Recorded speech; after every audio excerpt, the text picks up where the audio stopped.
Defense Subcommittee will come to order. Today, the subcommittee will receive testimony from Lloyd Austin, the Secretary of Defense, General C.Q. Brown, the Chairman of the Joint Chiefs of Staff, Mike McCord, the Undersecretary of Defense for Comptroller. The Department of Defense is requesting $833 billion within this subcommittee's jurisdiction for fiscal year 2025. This is 1% higher than fiscal year 24 enacted level and would keep defense spending within the cap imposed by the Fiscal Responsibility Act, which is an interesting number considering the non-defense discretionary request is about $23 billion over the same cap. President Biden frequently reports a quote from his father, "Don't tell me what you value, show me your budget, and I'll tell you what you value." It seems this administration will continue to value its domestic agenda over national security. I, on the other hand, agree with the former Secretary Jim Mattis, who advocated for annual 3 to 5% real growth in defense top line to both fight tonight and adequately invest in capability to deter and win in tomorrow's wars.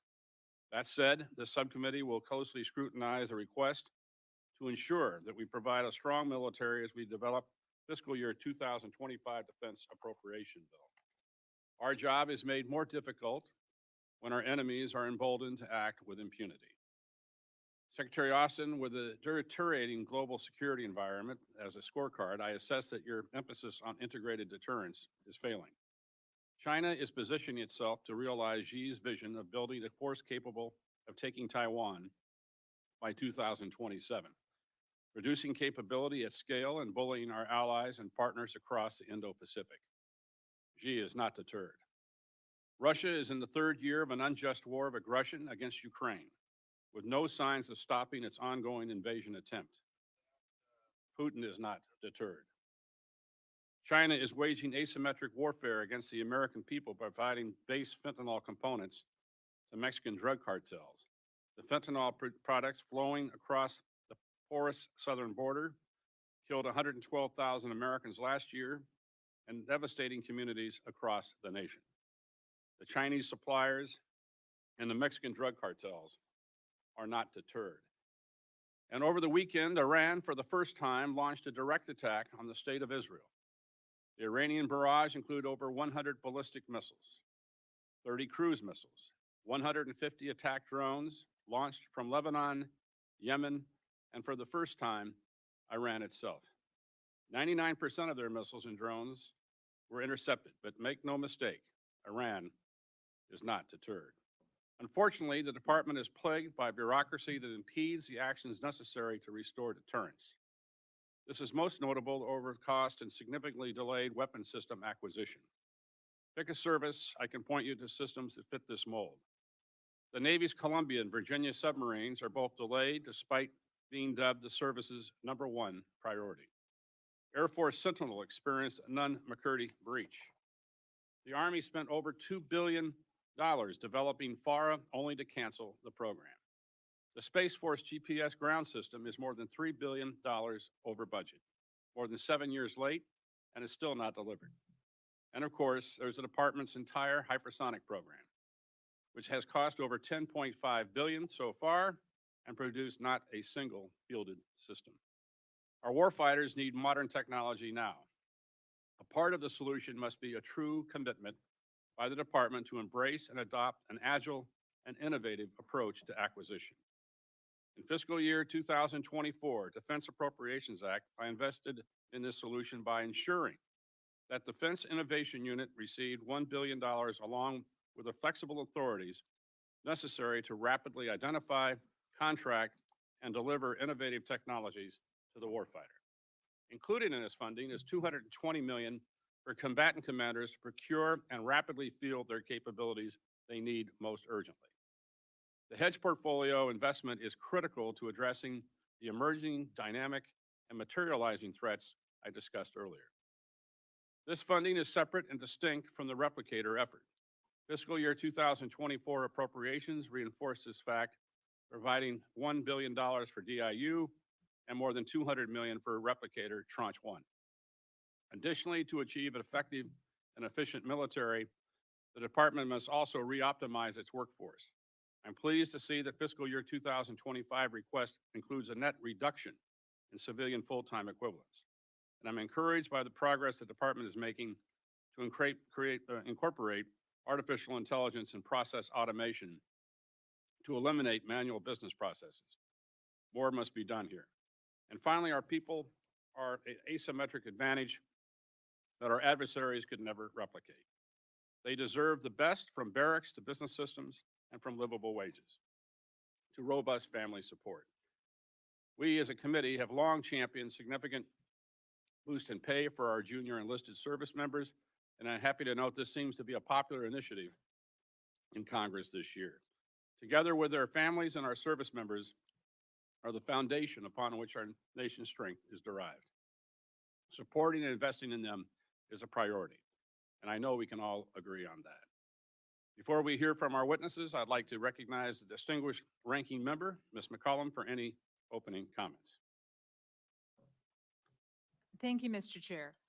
Mr. Secretary, General Brown, and Undersecretary McCord, thank you for testifying before us today. General, we welcome your first appearance before the committee as the chairman of the Joint Chiefs. For fiscal year 2025, the President has proposed $823 billion within our subcommittee's jurisdiction. It conforms with the enacted level in the Fiscal Responsibility Act, which passed the House by a vote of 314 to 117. This allowed for a $7 billion increase above fiscal year 2024 enacted levels, even though it is below the rate of inflation. I voted for the Fiscal Responsibility Act, not because I agreed with the spending levels in the deal, but because this country could not afford to default on its debts. Mr. Secretary, as you know, the department has received criticisms from authorizers for the top line budget requested. I think that criticism is unfair and unjust, especially from authorizers who do not have the responsibility for allocating the funding. Mr. Secretary, you personally did not impose the Fiscal Responsibility Act of the Department on Defense, the Responsible Act on the Department of Defense. Congress did. And I think those of us who voted for that law, we need to remember that when talking with you. I hope Congress has learned a hard lesson that we should not hold our national debt limit hostage over arbitrary spending caps. The department and the administration are conforming to what the law of the land is. Asking the department to ignore the law is not advisable. I know each of you and the service chiefs have made difficult choices this year to follow the law. As I said last year, Congress must be better about making hard choices when it comes to the defense budget.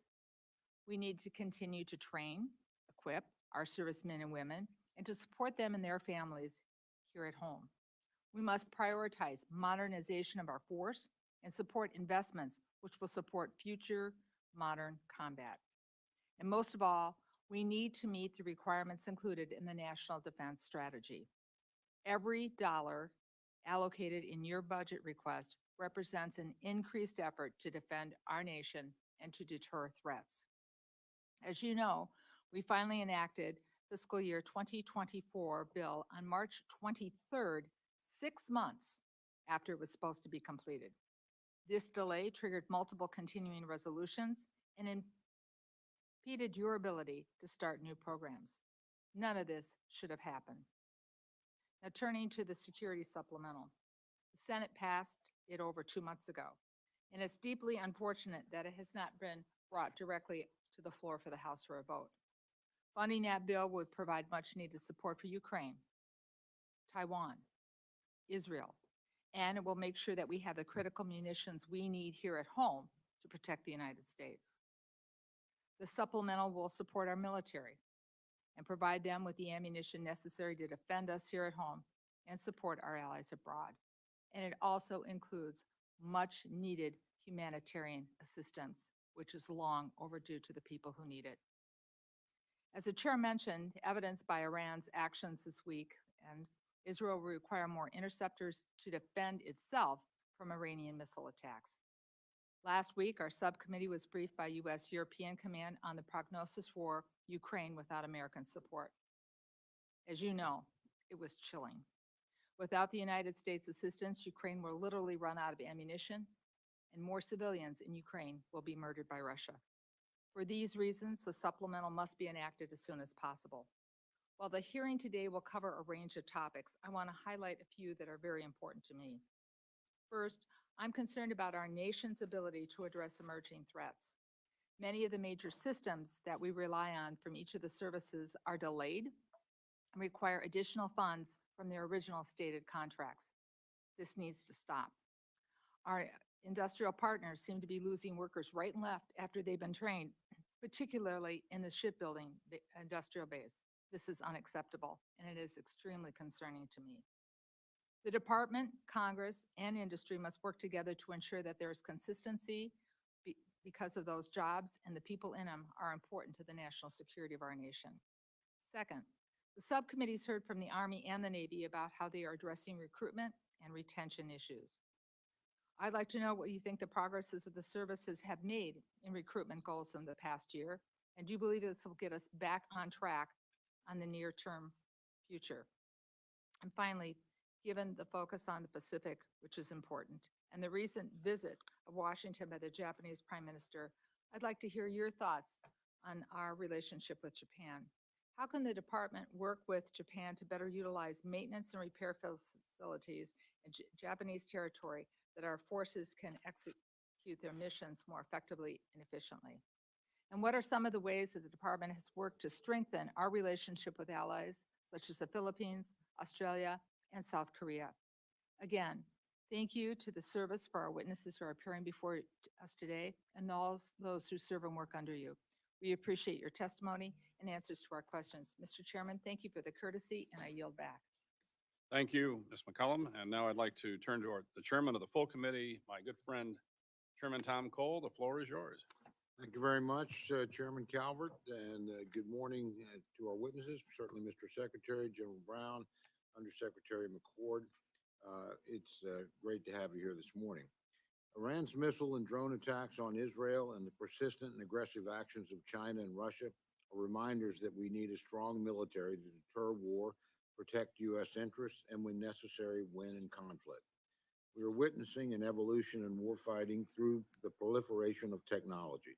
Small, cheap, and autonomous systems provide regional actors with the ability to threaten their neighbors and endanger the global order. With that backdrop, the department's fiscal year 2025 request makes tough choices to stay under the Fiscal Responsibility Act caps. It trades long-term modernization of capabilities to preserve near-term readiness of force. Frankly, like my friend Chairman Calvert, I'd like to see an increase in defense spending to more completely address these threats. And I certainly, as my good friend Ranking Member McCollum said, support the supplemental both for its immediate impact and its long-term, assistance in developing and sustaining our own industrial base. However, additional funding would not absolve the department of its responsibility to deliver capabilities on time and on budget. In that regard, I certainly associate myself with the remarks of my good friend Chairman Calvert. From hypersonic programs to shipbuilding to aircraft like the E-7, I continue to be concerned by the department's inability to deliver weapons to the warfighter in a reasonable time frame. Successful weapon system acquisition requires clear standards, adequate funding, competent program management, and a trusting partnership between the department and industry. It also requires constant communication and transparency with the Congress. These are some of the areas, there are some areas such as munitions where the department is working directly with this committee and providing the funding and demand signal necessary to ramp industrial base production. I'm interested in your thoughts, Mr. Secretary, on how to go a step further and develop surge capacity across the industrial base. This would increase our readiness for whatever the global security environment throws at us. I want to note that the department is enduring the most challenging recruiting crisis since the creation of the all-volunteer force. The junior enlisted force is the lifeblood of the military, and this committee is committed to recruiting and retaining the best America has to offer. There's no shortage of challenges for this department, and I look forward to hearing how the fiscal year 2025 budget request addresses those issues. Thank you, Mr. Chairman. I yield back. Thank you, Chairman. Gentlemen, your full written testimony will be placed on the record. Please give a brief summary of your statements. Secretary Austin, the floor is yours. Chairman Calvert, Ranking Member McCollum, distinguished members of the committee, thanks for the opportunity to testify in support of President Biden's proposed fiscal year 2025 budget for the Department of Defense. Chairman Cole, I look forward to continuing to work closely together as you take the gavel of the full committee. I'm pleased to be joined by our outstanding Chairman of the Joint Chiefs of Staff, General C.Q. Brown, and by Undersecretary Mike McCord, the department's comptroller. Let me start by thanking this committee for all that you do to support the U.S. military, our troops, and our military families. We've again seen the exceptional skill and professionalism of our forces after Iran's unprecedented and reckless assault on Israel. Alongside Israel and our allies, we had enormous success in defeating Iran's attack. We will continue to stand ready to protect our troops in the region and to support the defense of Israel from attacks by Iran or its proxies. And our commitment to Israel's security is ironclad. And let me be clear, while we've not seen renewed attacks on U.S. forces or facilities, as President Biden has said, we will not hesitate to take all necessary actions to protect our people. Now, let me turn to this year's budget request.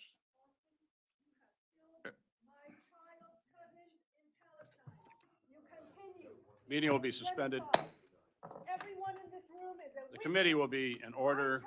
The chair notes the disturbance of the committee proceedings. The chair reminds our guests of disruptive demonstration in the audience in violation of the House rules. Any additional disruptions to the hearing will require law enforcement to remove protesters from the room and restore order.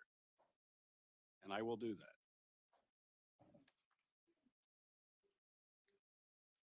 Mr. Secretary, please continue. Thanks, Chairman. As Secretary, I've always been guided by three priorities: defending our nation, taking care of our people, and succeeding through teamwork. Our budget request for fiscal year 2025 will advance all three of these priorities. The committee will stand in recess until the Capitol Police can restore order. Capitol Police, please remove the demonstrators from the room. Committee's in recess. Please remove all protesters from the room. Shame! That is. Please remove all protesters from the room.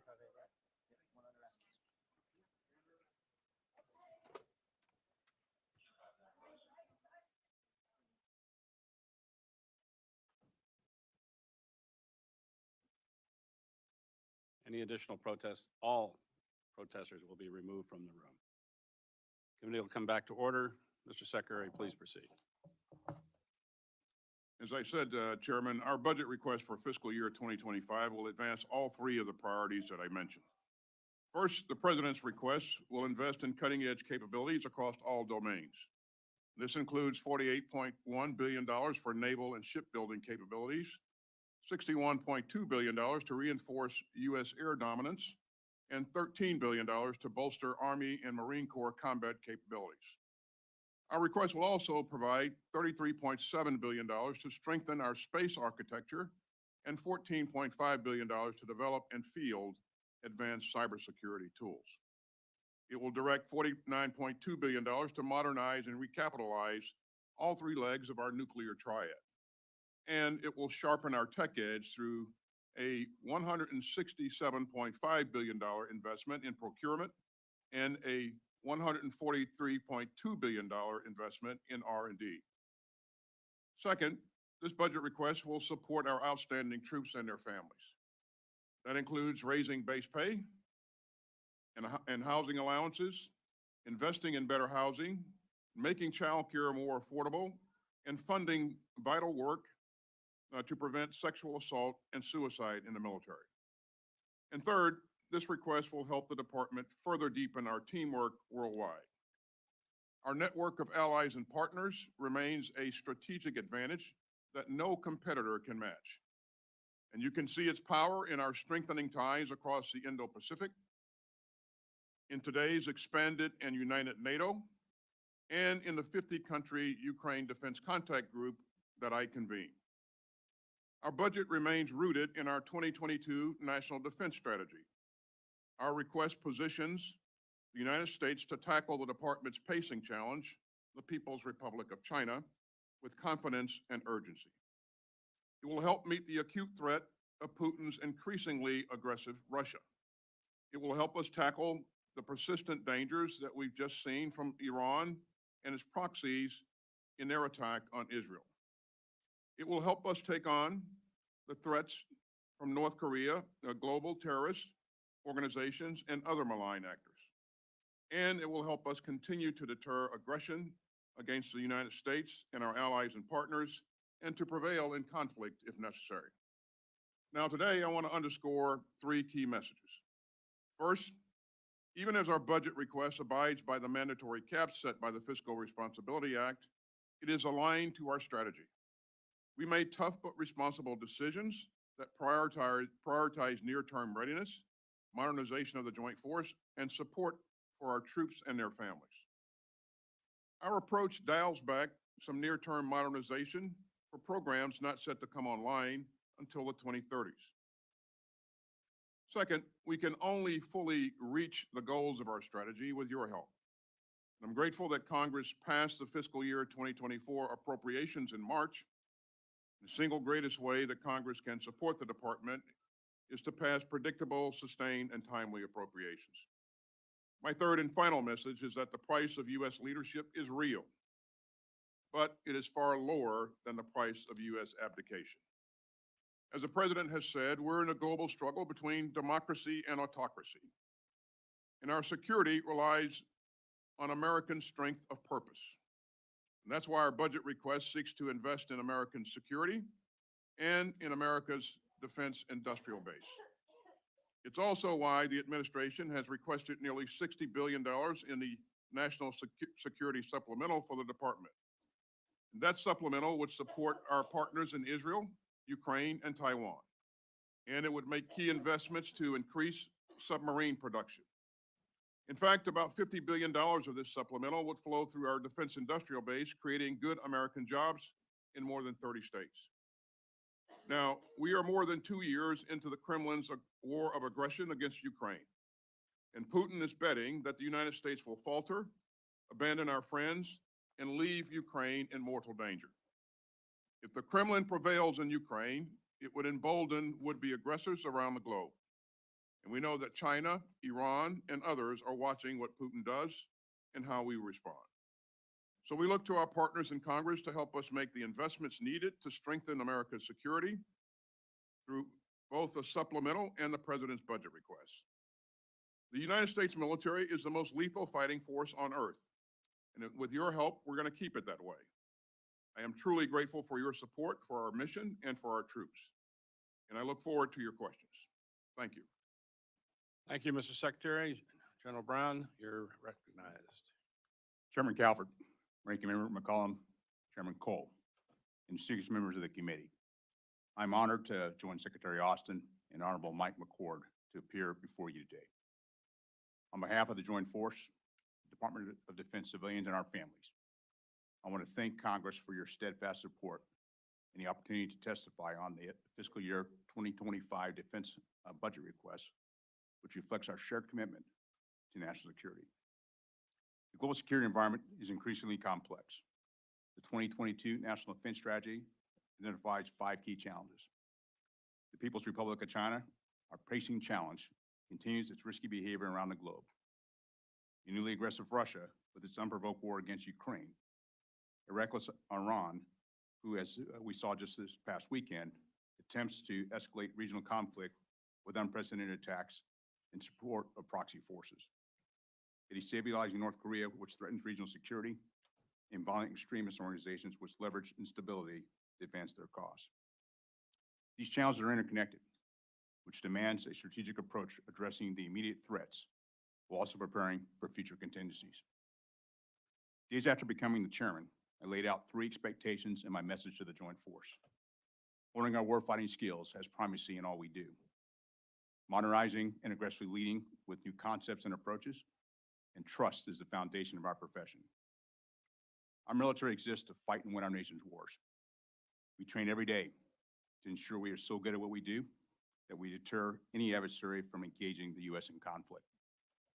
This budget requests $147 billion to sustain readiness and ensure the department can counter near-term threats. We're also focused on better integrating our allies and partners in our planning and operations by investing in critical programs and capability, expanding security cooperation, exercises, training, and interoperability. Our investments in readiness ensure the joint force can respond when the nation calls. While we are focused on our readiness for today, it's critical to modernize and lead with new concepts to prepare for tomorrow.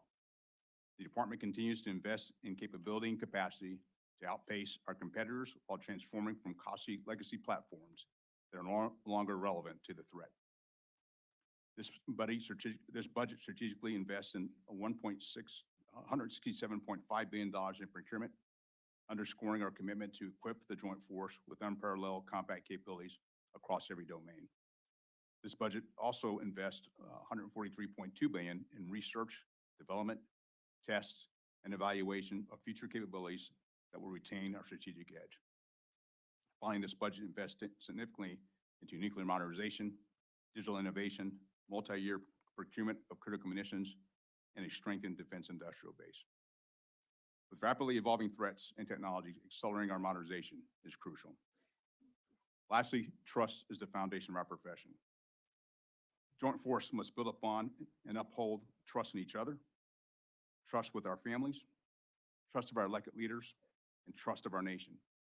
Enhancing the quality of service and the quality of life of our personnel is not just a moral obligation, it's a strategic imperative.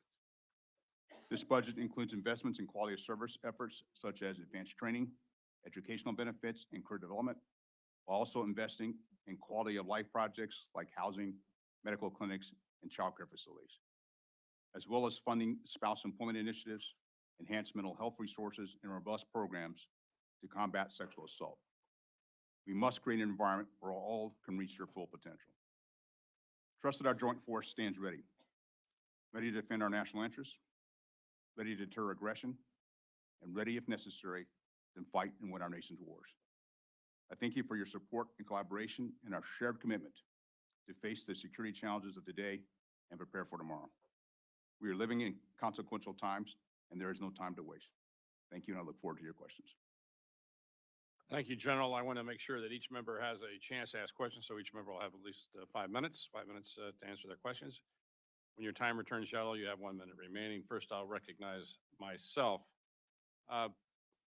Innovation and rapid fielding to the warfighter has been a #1 priority of mine since coming to Congress. There are many efforts underway, and I'm encouraged by this momentum. However, as stated before, and I support the Replicator initiative, in no way should Replicator cannibalize from the hedge fund established in FY24. General Brown, the transition of requirements to capabilities to a program of record is low, not well understood, and opaque to warfighters and industry alike. How will you address this issue during your tenure? Chairman, I appreciate the question, and I would also offer I have the same focus on being able to accelerate capability to our warfighters. You know, part of this dialogue is really the collaboration that I try to do. I know it with the service chiefs, but how we can engage with from our requirements through our acquisition and through industry to best accelerate each of these capabilities to go from a prototype to production. This also is very important about the defense industrial base, so we can actually make sure we can be able to deliver the capability once we identify the innovation and be able to move it much more quickly into the hands of our warfighters. And so it's going to require leadership, which I'm happy to do, but it's also required for us to have on-time resourcing, constant demand signal, and to build that trust across the spectrum to make sure we bring the capability forward much faster. Well, I look forward to working with you on that. We can make sure that we deliver the funds on time. Secretary Austin, last week, Undersecretary Eeuu inaugurated the Transition Tracking Action Group, which will employ advanced analytics to track how the department delivers capability to the field. Will you commit that this effort will be collaborative with Congress and that you'll support its success? Absolutely, Chairman. Again, I commend Ms. Shu, or the Honorable Shu, on the things that she's done since we've been together. I think she's done a number of things to include things like Radar and OSC, as you know, to help us bridge the valley of death. And the programs that you mentioned, or the initiatives that you mentioned, are really mutually supportive. And we're going to continue to do everything we can to move capability as quickly as we can across the valley of death and get it into the hands of our warfighters.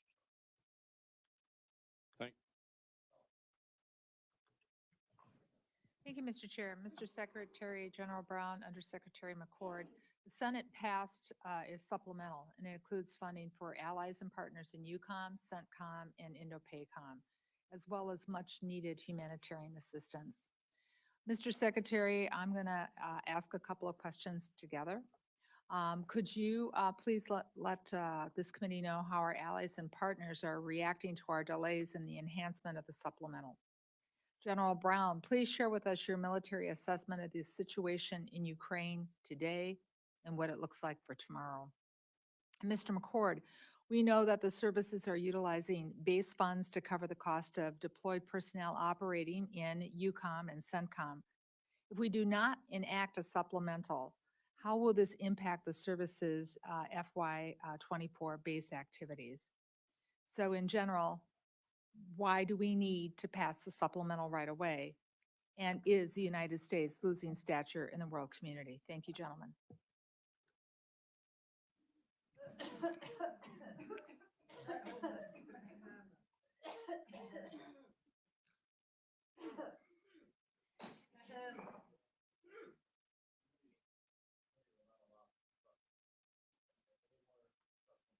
We will recess and have the disruption removed. Mr. Secretary, you're recognized. Well, thank you, Chairman.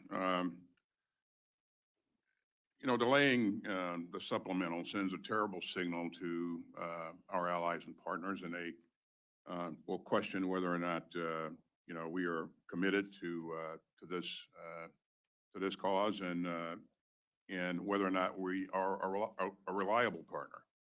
And we have, as you know, we have led every inch of the way in terms of making sure that security assistance is provided to Ukraine. We've united NATO, been instrumental in uniting NATO in ways that we haven't seen. Actually, NATO has expanded, and so I think that American leadership in this endeavor has been really, really important.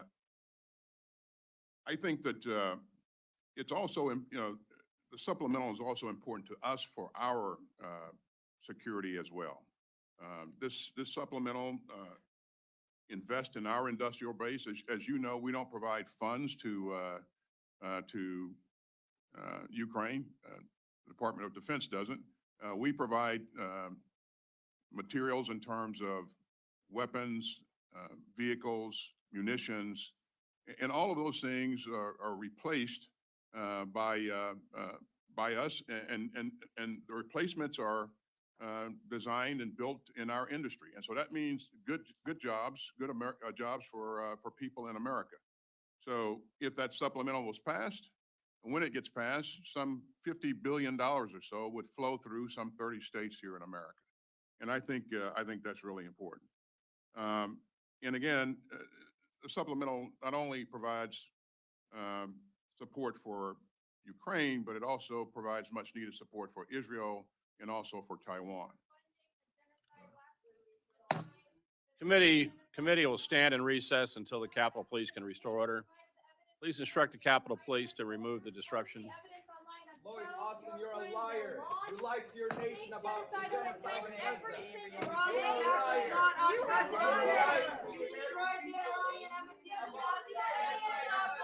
Justice, you disregard a U.S. federal court.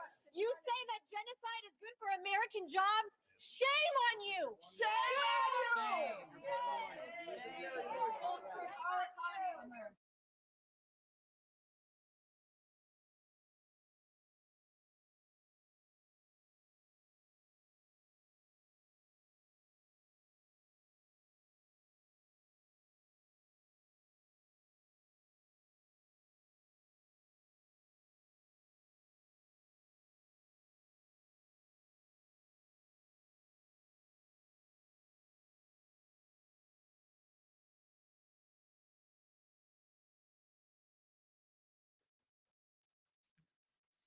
So to sum it up, this supplemental is really important for a number of reasons. And again, it's important to us for our security as well. And it's really important that we have the ability to replenish the stocks in our inventory that will be critical for us going forward.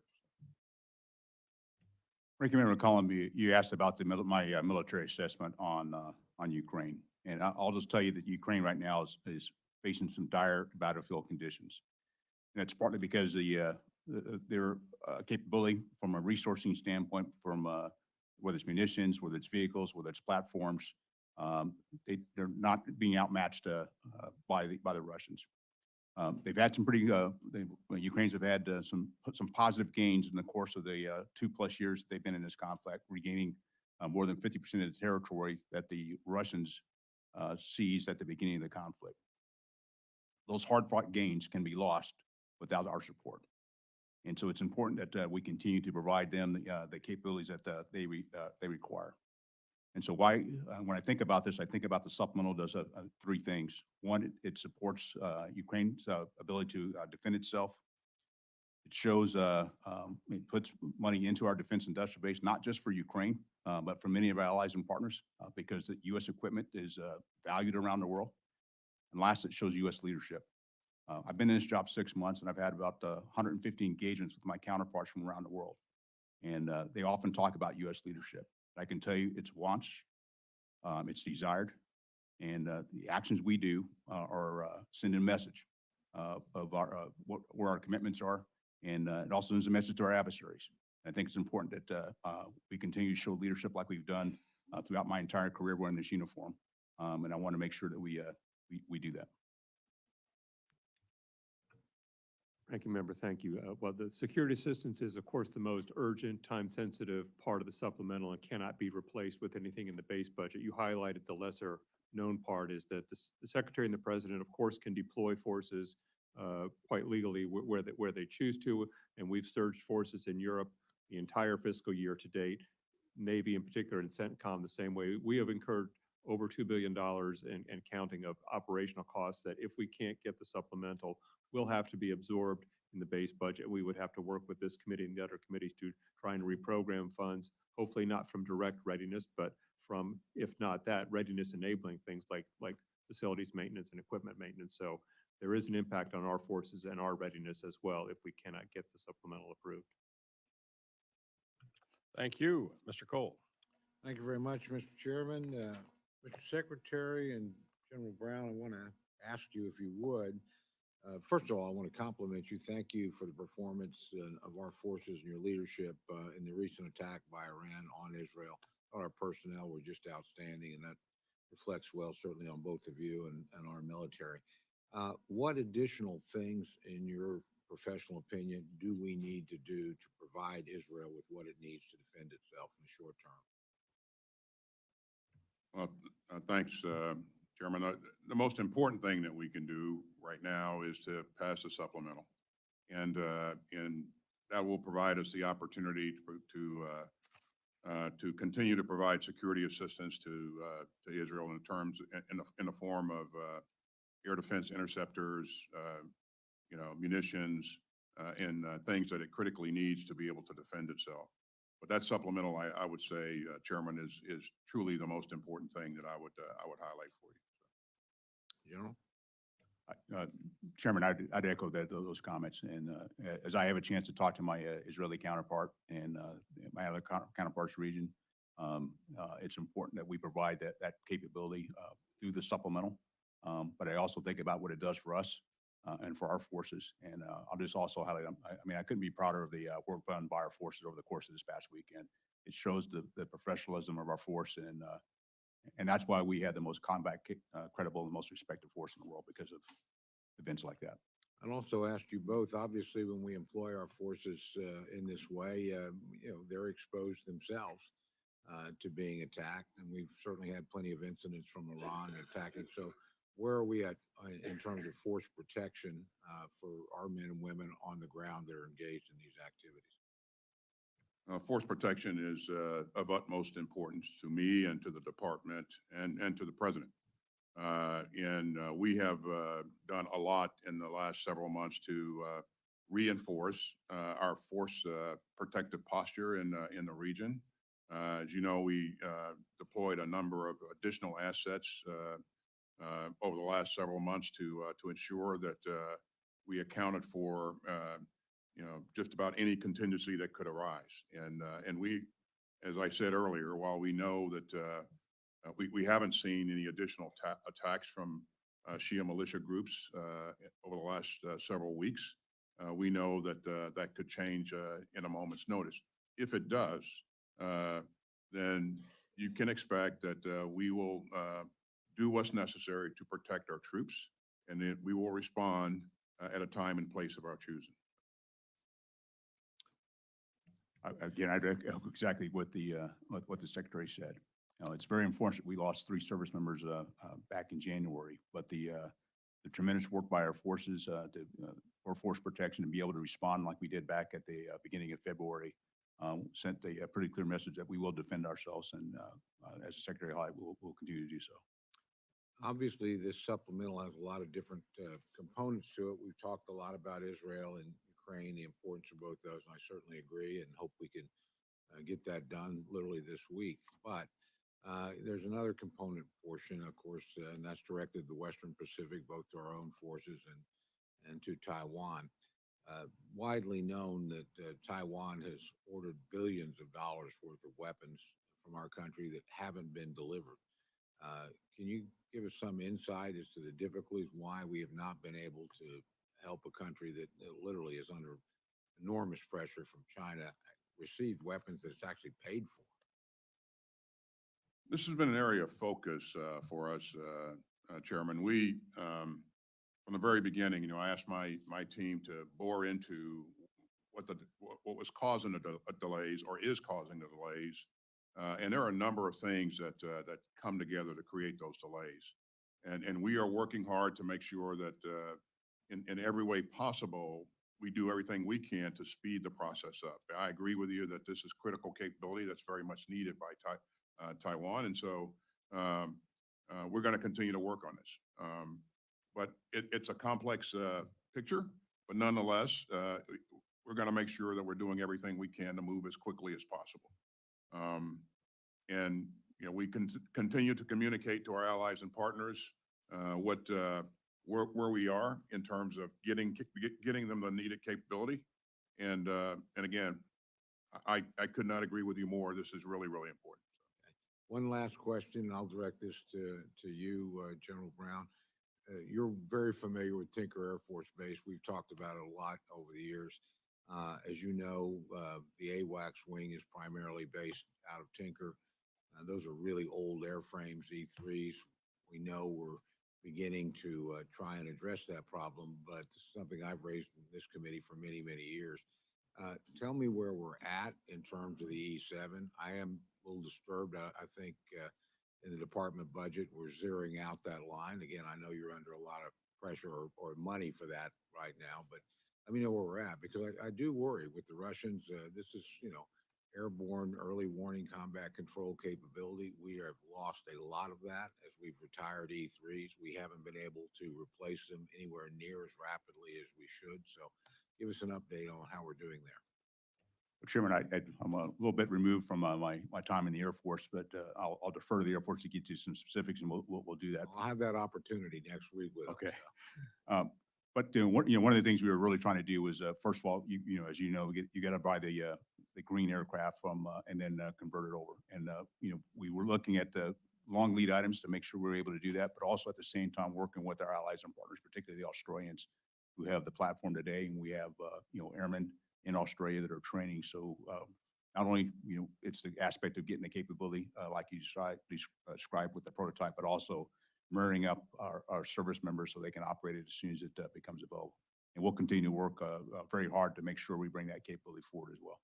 Well, I look forward to working with you on that, but I just want to highlight as a matter of real concern. I think this really relates to Chairman Calvert's larger point about delivering weapon systems on time and on budget. And I think we've got a problem across the board. We've used a lot of, eaten up a lot of our immediate capability on the assumption certain things would be ready at certain time and it hadn't happened. So we have a gap where the capability's gone and we haven't got the replacement online. Worries me a lot. With that, yield back, Mr. Chairman. Thank you, Mr. Chairman. Mr. Laura. Chairman. Mr. Secretary, welcome. Sorry, we're kind of hearing hopping this morning, so I welcome you to the committee. Mr. Secretary, it's well known that the Navy is experiencing significant issues related to shipbuilding, and in particular submarines. We know we need more ships, more subs, but we lack the infrastructure and the workforce to stay on track. I want to be clear that the private sector could do more to help. There are delays in several programs, including both the Columbia and Virginia class submarines and a future aircraft carrier. We also have a significant backlog of ship and submarine maintenance, all of which have a footprint in my state. These delays will impact the Navy's readiness, and the Navy completed a 45-day shipbuilding review to address some of these issues. And I noted in a recent article, here's Sea Air Space, that it says that the Secretary of Navy says 45-day shipbuilding review will be followed by another review. Can you share with us your impressions of the findings of the first review, particularly the delays in the Columbia-class submarine, and how this might impact the shipyard industrial base, and what this committee can do to assist you? Regarding the delays, I share your concern. As you know, we're requesting to invest in one Virginia class this year versus two. And the reason that we're doing that is because there's a backlog. And rather than increase that backlog, the right thing to do, in my view, is to invest in the industrial base in terms of giving the industrial base the means to expand capacity by recruiting and retaining the right people, making sure that they can strengthen their supply chains. And so in 23 and 24, we asked you for $1.9 billion to invest in the submarine industrial base. And this year, we're asking you for, in this budget, for some $4 billion, excuse me, for the industrial base, for the 25 budget. That's in addition to the $3.3 billion that's included in the supplemental. So as you can see, there's some pretty significant investment in the industrial base, and I think we have to do everything we can to put those resources to good use. Now, I met with the CEOs of General Dynamics and Huntington Ingalls here recently, and we talked about what their challenges were in terms of workforce challenges and supply chain challenges. And we talked about, how we could best use those resources that you are allowing us to invest in. So certainly they are doing things on their own to invest in increasing capacity. And I think the right things are going to happen. It's just going to take a bit more time. And as you know, because of AUKUS, Australia is also investing in our submarine base. So the amount of money and the amount of resources that we're putting against expanding capacity, I think, is material. It's real capability, and we have to make sure that we're putting it to good use. I know that industry is serious about it, and again, it's just going to take a bit more time. I understand, and if we could, and we can speak offline, but the findings of the 45-day review, I understand that, and I think the committee has tried to provide resources, but then I just, read that we are then looking at additional review to deal with ordering another review to take a deep dive into the opportunities for improvement. I don't know how many dives we need with regard, and that's, with regard to submarines, how many dives are we going to accommodate here? But I would like to know, I hope the committee would like to know the results of that review, where you think it takes us, and what is going on with an additional review of this. And I appreciate your working with General Dynamics and others in getting their view, and the Australians. If I can ask you a question about continuing resolutions, I appreciate your comments and your testimony regarding about the importance of passing government funding bills on time to ensure our nation's safety. Keep the industrial base strong, out-compete our adversaries. Many of my colleagues speak at length about wanting to achieve these goals, yet, as you know, we passed the defense spending bill this year over 5 months late. I repeat, 5 months late. I hope that we do not continue to play games with our federal spending process this year. Can you elaborate on the negative effects of continuing resolutions for the Department of Defense, American manufacturers, the industrial base, and for our readiness generally? What would be the consequences of another CR this year, Mr. Secretary? I hope General Brown and Mr. McCord can chime in as well. Well, the effects of the CRs are significant, especially if you have CRs that last that long. You obviously can't initiate new starts. You lose a lot of time on initiatives, and the one thing that you can't buy back is time. And so over the course of years, these things compound, and they add some of the friction that we've been discussing. But again, I think the best way that we can help ourselves is to make sure that we receive an on-time budget. And as you know, our budget request is directly linked to our strategy. So without a budget, we can't execute the strategy to its fullest. And I've been pretty deliberate in asking my staff to maintain course on making sure that everything that we ask for is directly linked to the strategy. And we've done a good job of that over the last 3 years. But if you don't get a budget on time, you're not executing to your full capability. So it has a significant impact on our ability to do a number of things, but you can't buy back time. General Brown? Thanks for the question. I'll tell you, I've been a general officer for about 15 years, and we spent about a third of that in continuing resolutions. And the challenge we have there is, and I'll use this year as an example, there's about 400 things we couldn't do, whether it was new starts, change our levels of our procurement, or to do MILCON. And so the concern I have there is that what it does to us is it drives uncertainty, it erodes trust, particularly when we work with our defense industrial base, and then it increased cost and increased time. And we talked earlier about when we want to deliver capability on time, the best way to do that is have a resourcing on time. But I think the same thing for us as a department is that we have a consistent demand signal, which is why multi-year procurement is another piece that helps that demand signal. It allows the defense industrial base to do their supply chains, have a workforce that has consistency in employment. And so it's important that all that comes together for our national security. It's really, it's hugely important. Thank you. Mr. McCord?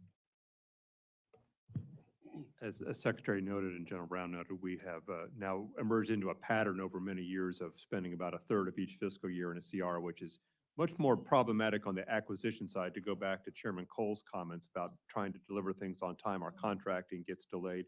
We have a better time managing on the operating side than we do on the acquisition side. In this year, the particular issues were the difference between our request and the CR was about $25 billion. So think about losing $2 billion a month, falling behind, hoping that you'll catch that up. But also just given the way that the Fiscal Responsibility Act was written, there was a chance, however remote, of a full year CR and of a sequester. And so myself and others spent considerable time planning for things that didn't happen, which was also time that could have been used on other, more productively. Just as final comment, and thank you, Mr. Chairman. I think it's, and the ranking member mentioned it a moment ago, this winds up being a terrible waste of taxpayer dollars. And people who care deeply about that should think about this, as well as people who care about our national security and our being able to do. You can't buy time. I think that's a critical comment, Mr. Secretary. Thank you. Thank you, Mr. Chairman. Thank you. And I think that we would all agree, no one on this committee enjoys continuing resolutions.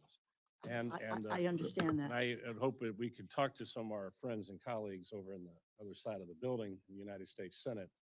We got our bills done relatively on time, and unfortunately, the Senate seems to get in the habit of not passing Well, appropriations Mr. Secretary, on both sides of the aisle. Mr. Chairman, with all due respect, I think we have to talk to people on our side who proclaim that continuing resolution would be great. Even shut down of the government would be great. Right. Well, I you don't think know, that and was- I know, and others know that ain't the truth. That's not anybody on this committee. No, hey, I'm not talking about this. Please, people shouldn't feel, threatened, but it's out there. Right, thank you. Thank you. Mr. Rogers. Thank you, Mr. Chairman. Gentlemen, welcome to the subcommittee, and General Brown, congratulations on your elevation. First time in front of us, you're with us as chairman of the Joint Chiefs. So congratulations and welcome. Let's talk a moment about the ramifications of what we do in Ukraine. Obviously, our most severe non-combatant is absent from the scene. But the ramifications of what we do there or don't do there is heavy. Ms. Secretary, would you care to tell us what you think is the bigger picture, the strategic and moral importance of the situation in Ukraine as it relates with us? You know, what we said from the very beginning, sir, is that we want to see, at the end of the day, a Ukraine that is a democratic, independent, and sovereign state that has a means to defend its territory and deter aggression. And Ukraine is not asking for us to fight the fight for them. They are asking for us to assist by providing some of the means that they need to protect themselves and defend their territory. And we've done that over the last 2 years, and that's why they are in the place that they are now. I mean, they've defended against a much superior force, and not only held their ground, but also taken back some 50% of what Russia, the ground that Russia occupied initially. And I think for a much smaller force, I think that's commendable. But unless they have the air defense interceptors, the artillery munitions, and other things that they need, it's going to be very difficult for them to sustain their efforts. Now, if they are not successful, to your question, it has ramifications not only for Europe, but for the United States of America. Because we all know that Putin won't stop in Ukraine. This will continue. And, our allies on the Eastern Front there are very, very concerned about that, and rightfully so. It will also signal to other autocrats around the globe that, the United States is not a reliable partner. And so all of the alliances and partnerships that we've worked hard to develop over the years will be in question in terms of their eyes. So it has significant ramifications. But again, I think Ukraine has done an incredible job of inflicting significant damage on the Russian military with a much smaller force. And they've done that with our help and the help of some 50 nations that we've rallied in their support. Well, with Mr. Putin saying very openly and repeatedly that he wants to restore the old Soviet Union, and all of the nation states in Eastern Europe especially, as you have said, are looking to us, and if we fail them, I think it fuels further the belief that Putin will try to succeed in restoring the old Soviet Union. Do you agree with that? Do you agree with that? I absolutely agree, sir. And I think Putin believes that he can wait us out. He believes that the resolve of the Western countries will soon fade, and our our coalition will fracture, but Putin's wrong. You know, we're going to continue to try to find ways to support Ukraine. Let me quickly ask you about landmines in Ukraine. 60 Minutes on CBS last week did a story about the landmines that have been sown all through Ukraine by Putin and his forces. What can you tell us about that problem? The Russians have made extensive use of landmines, and we saw the Ukrainians go up against that last spring as they launched their offensive. And they've done that. The Russians have done that in every place they fought. But in this case, the territory, the terrain is littered with just, you know, with landmines, and it will take years to police this up, to clean this up. We've stood up a capability coalition with countries who are volunteering to pool together their capabilities to assist Ukraine in acquiring the right capabilities to address this problem going forward. But it's going to be something that's going to require a lot of countries to work together on in the future. Thank you, Mr. Secretary. I yield back. Thank the gentleman. I recognize Mr. Cole for an announcement. I think probably good news on all fronts. Just want folks to know that the three component bills of the supplemental have been filed. Three. One for Israel, one for Ukraine, one for the Western Pacific. My understanding there'll be a fourth bill that relates to border security, but those will be the component parts of the supplemental will be considered independently. So just want people to be aware of that. I think that's good news all around. Yield back. Thank the gentleman for that announcement. Mr. Ruppersberger. Yes, thank you. First thing, thank you all for being here today and for your service to our country. This is a very important time. And Honorable McCord, thank you for all you do and your expertise. You know, we're going through the president's budget and the supplemental. And I share your concerns about the current global security environment and the multi-phase challenges that we face. Just last weekend, Iran directly attacked Israel for the first time in decades. What happened in the Middle East this past weekend is a snapshot of what happens every day in Ukraine. But right now, Ukraine is running dangerously low on ammunition and other equipment, as you stated before. Without additional aid, I don't see how much longer they can hold out. And amidst all these conflicts, there is China. The National Defense Strategy identifies the PRC as our pacing threat.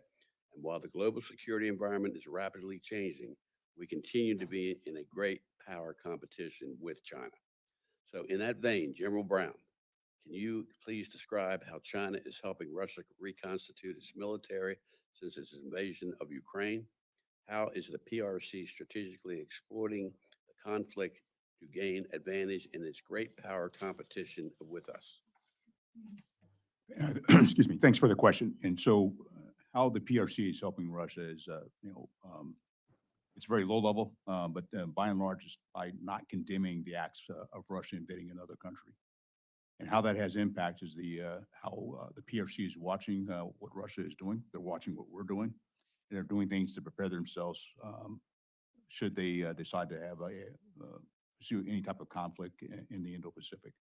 And so it's hardening their capabilities from an economic standpoint, but also looking at their military capabilities and what they can learn as they watch the current events there in Russia, in Ukraine, excuse me. Well, thank you for that. It is apparent that it is not helping Ukraine. We are helping China. Now, in March, the Senate passed a national security supplemental that provides foreign aid to Ukraine, Israel, and Taiwan. It sounds like we're set to consider some version of that in the House, hopefully. Now, Secretary Austin, why is it critical to our own national security that we get additional military aid to Ukraine as soon as possible? If we care about the threat of China, why does it follow that we should also care about Ukraine and whether it wins or loses? Well, thanks, sir. And again, in terms of our own national security, we know that, I believe that Putin won't stop it with Ukraine. I mean, I think he will continue to seek to pull back in some of those countries that were in the former Soviet Union. And I think we can look for significant turbulence in the region going forward if he is successful. We have provided a number of elements to Ukraine, and we'll hope to continue to do that in terms of security assistance. We have to replenish what we've provided, and so having the means to do that, I think, is really, really important for our readiness and our security. And you mentioned China. China, Iran, and others are watching what happens in Ukraine. And if the United States proves to be an unreliable partner, and not only will it erode the confidence of our European allies in NATO, but it'll also encourage players like the PRC and Iran to do the kinds of things that they would want to do anyway. So I think this creates more discord potentially in the future. But this is really important. Ukraine matters not just to Europe; it matters to the whole world. This is about the rules-based international order and making sure that a country, a leader of a country, can't wake up one day and decide that he's going to erase the borders of his neighbor and get away with it. I mean, there has to be some kind of a international order. Yeah, I want to make this comment. I'm very concerned that certain members of this House are acting as if Russia is our ally. And I hope that we can get the facts out that this is a very serious issue. And I wish more people who feel that way in this House would attend this type of hearing to realize how dangerous that is. Thank the gentleman for his question. Mr. Womack. Thank you. My thanks to the gentlemen before us for their longstanding service to this country. I want to follow up on a conversation that we were having with the ranking member of the full committee, Ms. DeLauro, on budget process and on continuing resolutions and this sort of thing. Secretary Austin, have you ever known Russia to operate under a continuing resolution? I have not, sir, and I've never known China to operate under a continuing resolution either. Well, I'm glad you asked that question because my next question was to General Brown. You ever known China to operate under a continuing resolution? I have not. So if they have needs, they take care of those needs? Secretary McCord, Kim Jong-un, does he operate ever under a continuing resolution? He does not, Mr. Moa. And I won't bore you with the others. I had listed ISIS-K, violent extremist organizations. The fact is, adversaries to our way of life and to the way of life of free nations all around the globe, they don't operate under continuing resolutions. And they don't threaten to shut their government down. And to me, it places a heavy risk on our men and women who serve in the greatest military on the planet that we would ever consider delaying a budget like we did this past year for 5.5 months in the fiscal year, because I think that does endanger our way of life. I'll leave it there. Secretary Austin, the DoD budget request for 25 is capped at a 1% increase compared to 24 under the FRA. It's clear the DoD prioritized increased funding for some services more than others. For example, the Army saw a 0.2% increase in funding. The Air Force got 1.1%. Can you outline the risks that we buy in this budget proposal to the Army if we adopt those top line constraints? Because of the top line, we had to make some choices, but we linked our request to our strategy. And these were difficult, but I think prudent choices. And again, as we have worked with the services, I think that You know, the investments that we've made in near-term readiness and in modernization and in taking care of our people will pay significant dividends for us in the near to midterm and in the long term as well. And we also recognize that in the out years, the top line is going to have to grow a bit in order to make sure that we maintain pace and speed with modernization. So it is something that we don't take lightly in terms of, you know, how we resource the entire force, and choices have to be made. The services participate in our deliberations, and so again, I think it's the risk are acceptable at this point in time. General Brown, and both of you are keenly aware that joint multinational large-scale training scale exercises enhance our forces' readiness. Can you describe how these exercises help our formations in learning how to integrate at scale and across domains, and how the continued repetition set the joint force up for success in the face of conflict? You know, every time we get to train, whether it's by individually within our services, train as a joint team, or train with our allies and partners, it just makes us stronger. And what that does, it allows us to work on our areas of interoperability, but it also identifies some areas we can improve upon.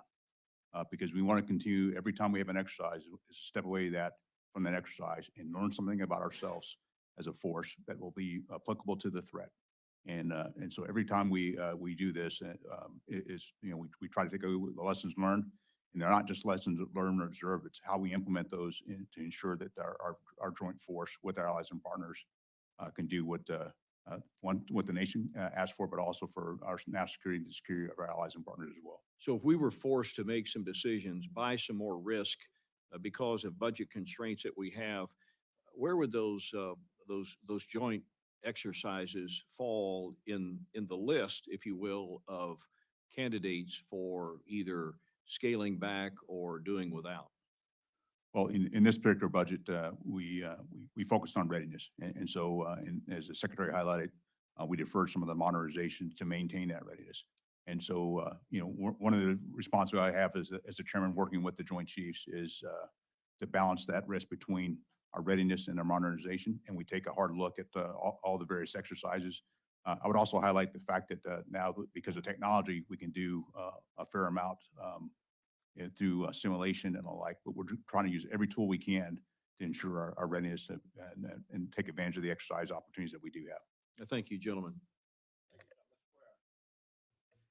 Thank you, Mr. Chairman and Ranking Member, and to all of our witnesses, Secretary General and Mr. McCord, thank you so much for what you all do.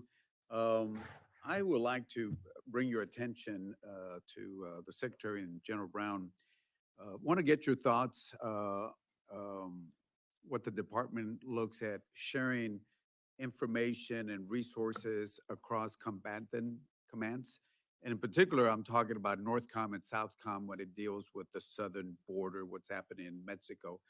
You know very well what's happening there. And I'm talking about drugs and criminal organizations, the amount of money they make, not only in passing drugs, but if you look at, 7-8 million encounters at the border the last 3 years, multiply that by an average of 8,000 that the Coyote charge, they're making billions of dollars to our southern border.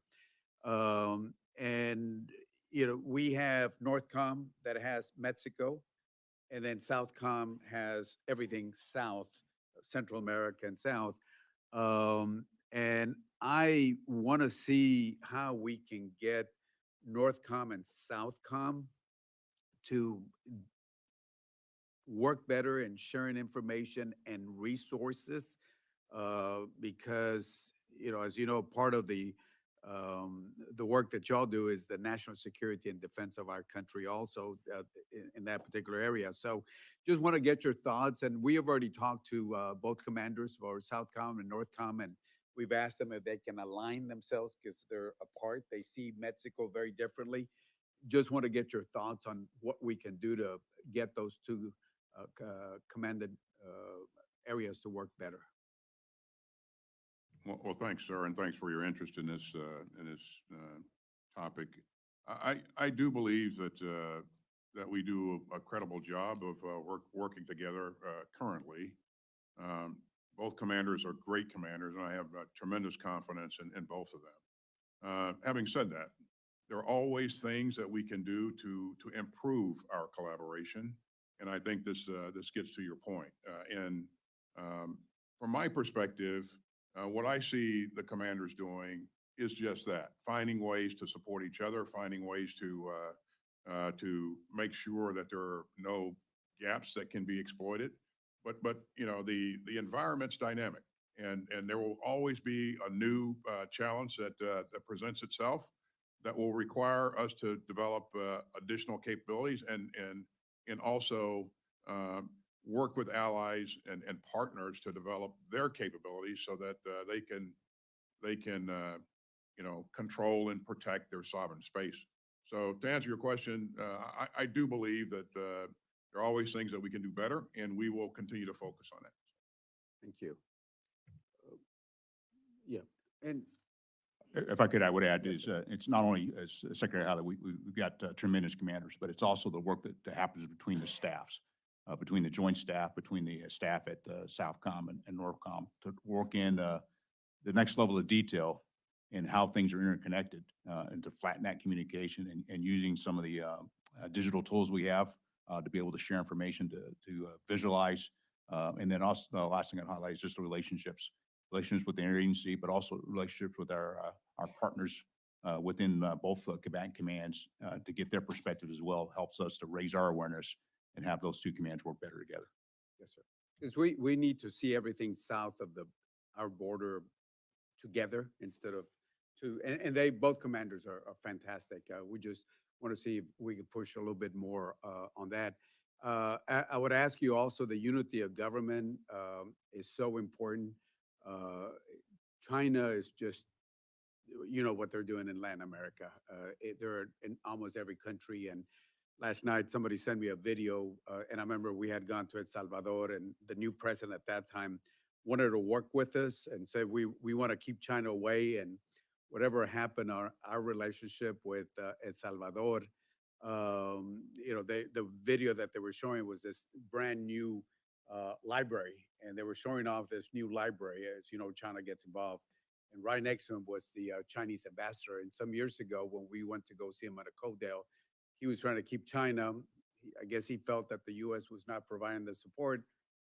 And guess who's right there with them? And that, I can name country after country. You know what they're doing down there. So, you know, just showing up, and I know you all are doing that. We're working our guard also, our state guard, that, you know, we have our relationships. But I just want to make sure, we got so many problems across the world, but we cannot wake up one of these days and right across our southern border, you know, we see the, you know, the work that China and Russia to an extent, but mainly China is doing down there. So we appreciate that and the focus that y'all can provide with that. To the point that you're making, sir, it does require not only the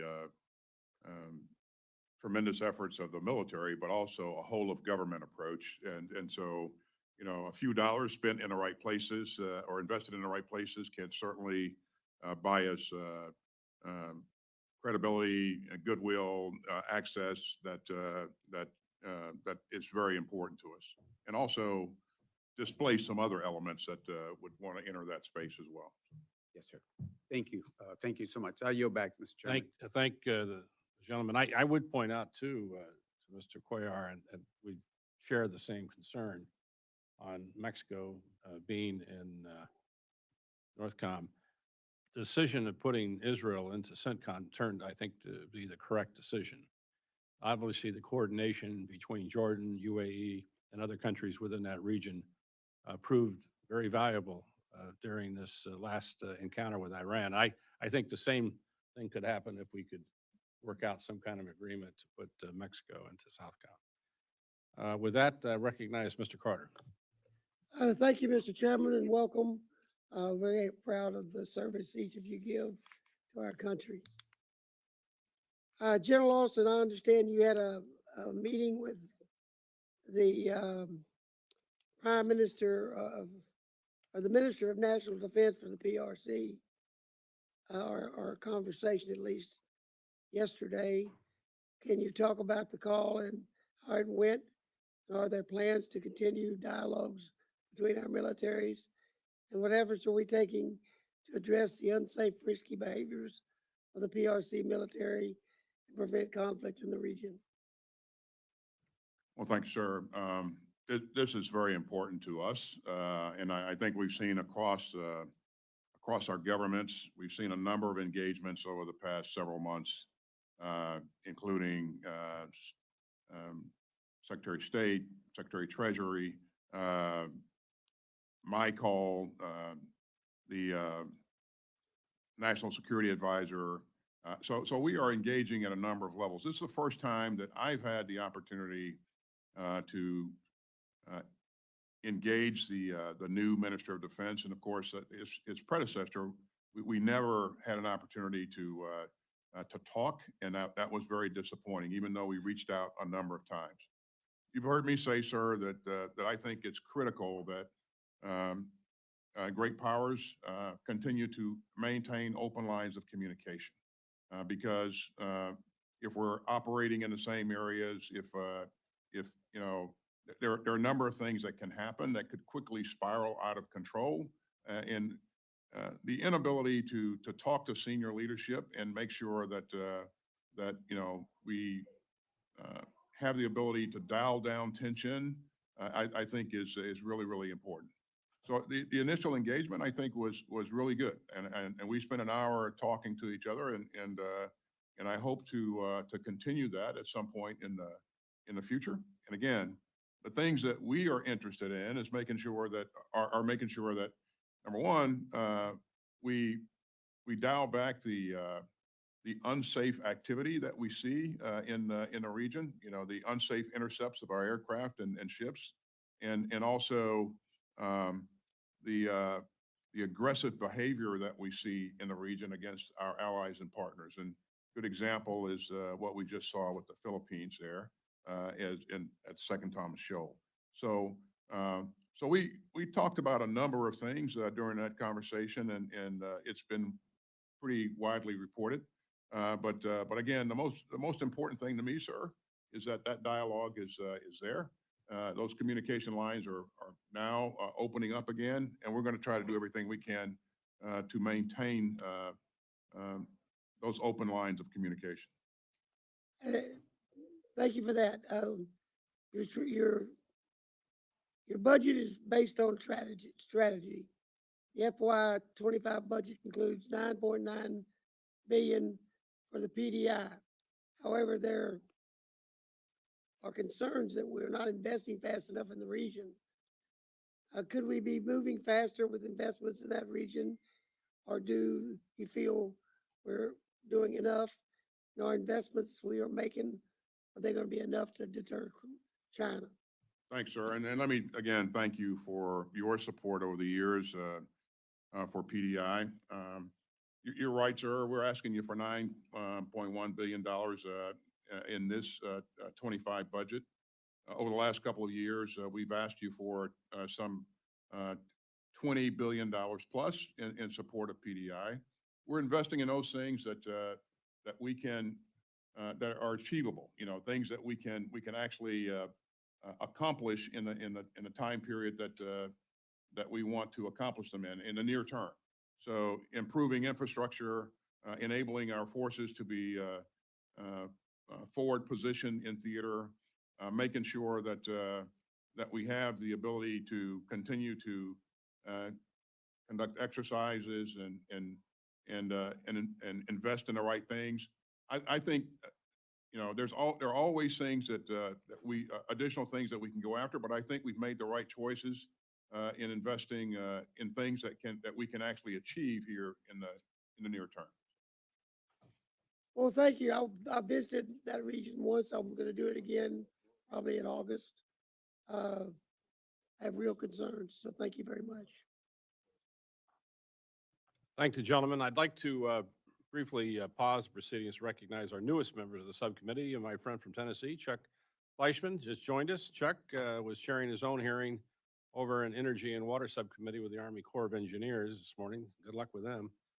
so he couldn't be here this morning. But Chuck, welcome to the Defense Subcommittee. Pleased that Chairman Cole appointed you and look forward to benefiting from your dedication and knowledge. Thank you, Welcome- Mr. Chairman. welcome It's a aboard. privilege. Thank you. That to recognize Mr. Aguilar. Thank you, Chairman Calvert.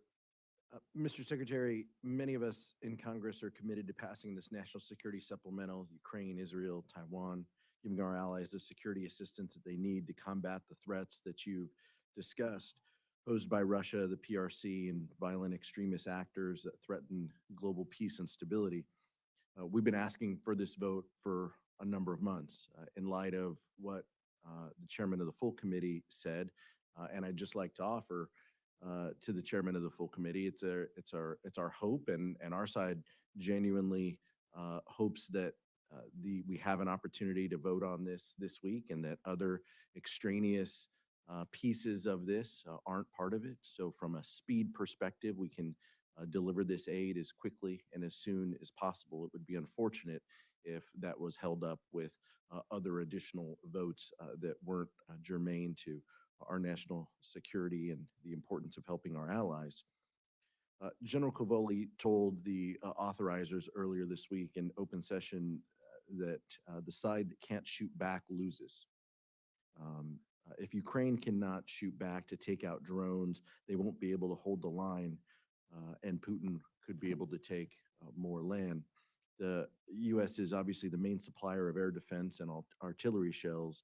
Mr. Secretary, is it fair to say if we don't pass the national security funding, that we can't provide those artillery shells to help combat Russia? And from a timeliness perspective, can you put a finer point on what the next few weeks means for our ally in Ukraine? You know, what we've done is try to invest in our industrial base to increase our capacity to produce artillery munitions and other things. And so what we've asked for in the supplemental, some of that is focused on increasing capacity in the industrial base. And if we fail to do that, then it's very difficult for us to keep pace with the requirements there. In terms of, you know, what happens going forward and how long Ukraine will be able to sustain its efforts, I think we're already seeing things on the battlefield begin to shift a bit in terms of in Russia's favor. We're seeing them make incremental gains. We're seeing the Ukrainians be challenged in terms of holding the line. They're doing a very good job, a credible job, but in order to continue to do that, they're going to need, the right materials, the right munitions, the weapons to be able to do that. So, passing this supplemental is absolutely critical, and our request is that we pass it as quickly as possible, because time matters, and Putin again is trying to exploit this time period where there's doubt created about the U.S.'s resolve. Thank you, Mr. Secretary. General, I wanted to give you an opportunity to kind of building off of what Judge Carter's question about the PDI. Aside from obviously the importance of the national security requests that we've been talking about, all of us have been pleased to see the Pacific Deterrence Initiative and the European Deterrence Initiative contained within this proposal. Can you elaborate on the effectiveness and how the department and how you plan to implement plans to execute funding for the PDI? As the Secretary described, the PDI is going to allow us to build out the capability within the region, and so we can posture our forces. So some of that's in military construction, some of it's in weapons capability, but it's also things we can do to work with allies and partners. And I'll just tell you, I was the Director of Operations for the United States Air Force in Europe. I got there the week after the Russians went into Crimea and watched how the European Defense Initiative came about to better posture ourselves for today's current events. I think the PDI will do the same thing, and ensuring we're doing all the things to prepare ourselves for a potential future conflict. And the key goal here is to be so good at what we do that we deter a future conflict. And this is where PDI is going to help us be able to do that. Thank you, General. Yield back, Mr. Chairman. Well, we'll all have a chance to vote on the supplemental on Saturday night. With that, Mr. Diaz-Balart. Thank you very much, Mr. Chairman. Gentlemen, thank you for your service. I really have one point and then two questions. So first point is that history is full of dismal failures that are never forgotten. You know, peace in our time.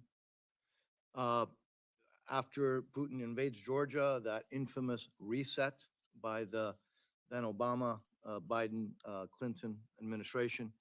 And then recently, Mr. Secretary, I've seen a very catchy word that's been used to try to dissuade our adversaries and Iran's proxies. Don't. Unfortunately, that has been met by another, I guess our adversaries have been using another phrase, which is just do it. And they've been doing it. It's pretty evident that they feel that they can do so with hardly any real consequences. So here's the question, and this may require maybe a skiff to talk about it. First question is, are there going to be serious consequences to those who did not listen to all of the don't words from the administration and have done it, and including, obviously, we know that some of our GIs have died? Question number one. Question number two is this. At present, the current future years defense program indicates that the Air Force Reserve plans is to divest in the F-16 program at Homestead Air Reserve Base through 2028. I don't have to tell you all of how China feels emboldened, and they are making strides in this hemisphere, in our own hemisphere. While they don't have a base yet, they do have things that are starting to look like bases. You know, refer to Argentina as an example. And so Homestead is the closest defense against any potential future hostile action. So in light of this divestiture plan, can you confirm whether recapitalization efforts are being considered to ensure that the continuity and enhancement of air combat capabilities at this key facility? Shouldn't we look at, frankly, Homestead's mission with F-35s rather than continuing with the older F-16 post-block upgrades? Again, we use Homestead. We always think of Homestead Air Reserve as a place that's essential for emergencies, for hurricanes, et cetera. But I will argue that when you look at what's happening in this hemisphere, I think we need to be a little bit more concerned about what Russia, China, et cetera, is doing in this hemisphere. So two questions, and I appreciate hearing from you all. Thanks, sir. Well, first of all, Homestead is an important base because of its location, and it has, gives us reach that I think is pretty important. And so Homestead's going to, the plan for it is to be in the inventory for some time. So if you're asking as to whether or not we're closing down Homestead, the answer is no. That's not in the current plans. And then I'll let the Air Force speak to some of the specifics there in terms of what's planned for the future. Regarding consequences and what people have learned from what's happened here in the Middle East here recently, Iran did launch an unprecedented attack against Israel from Iran with an unprecedented number of weapons.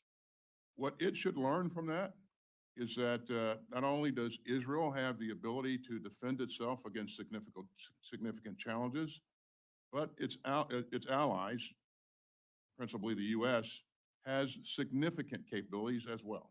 And so what you saw come together there in defense of Israel, I think was quite remarkable.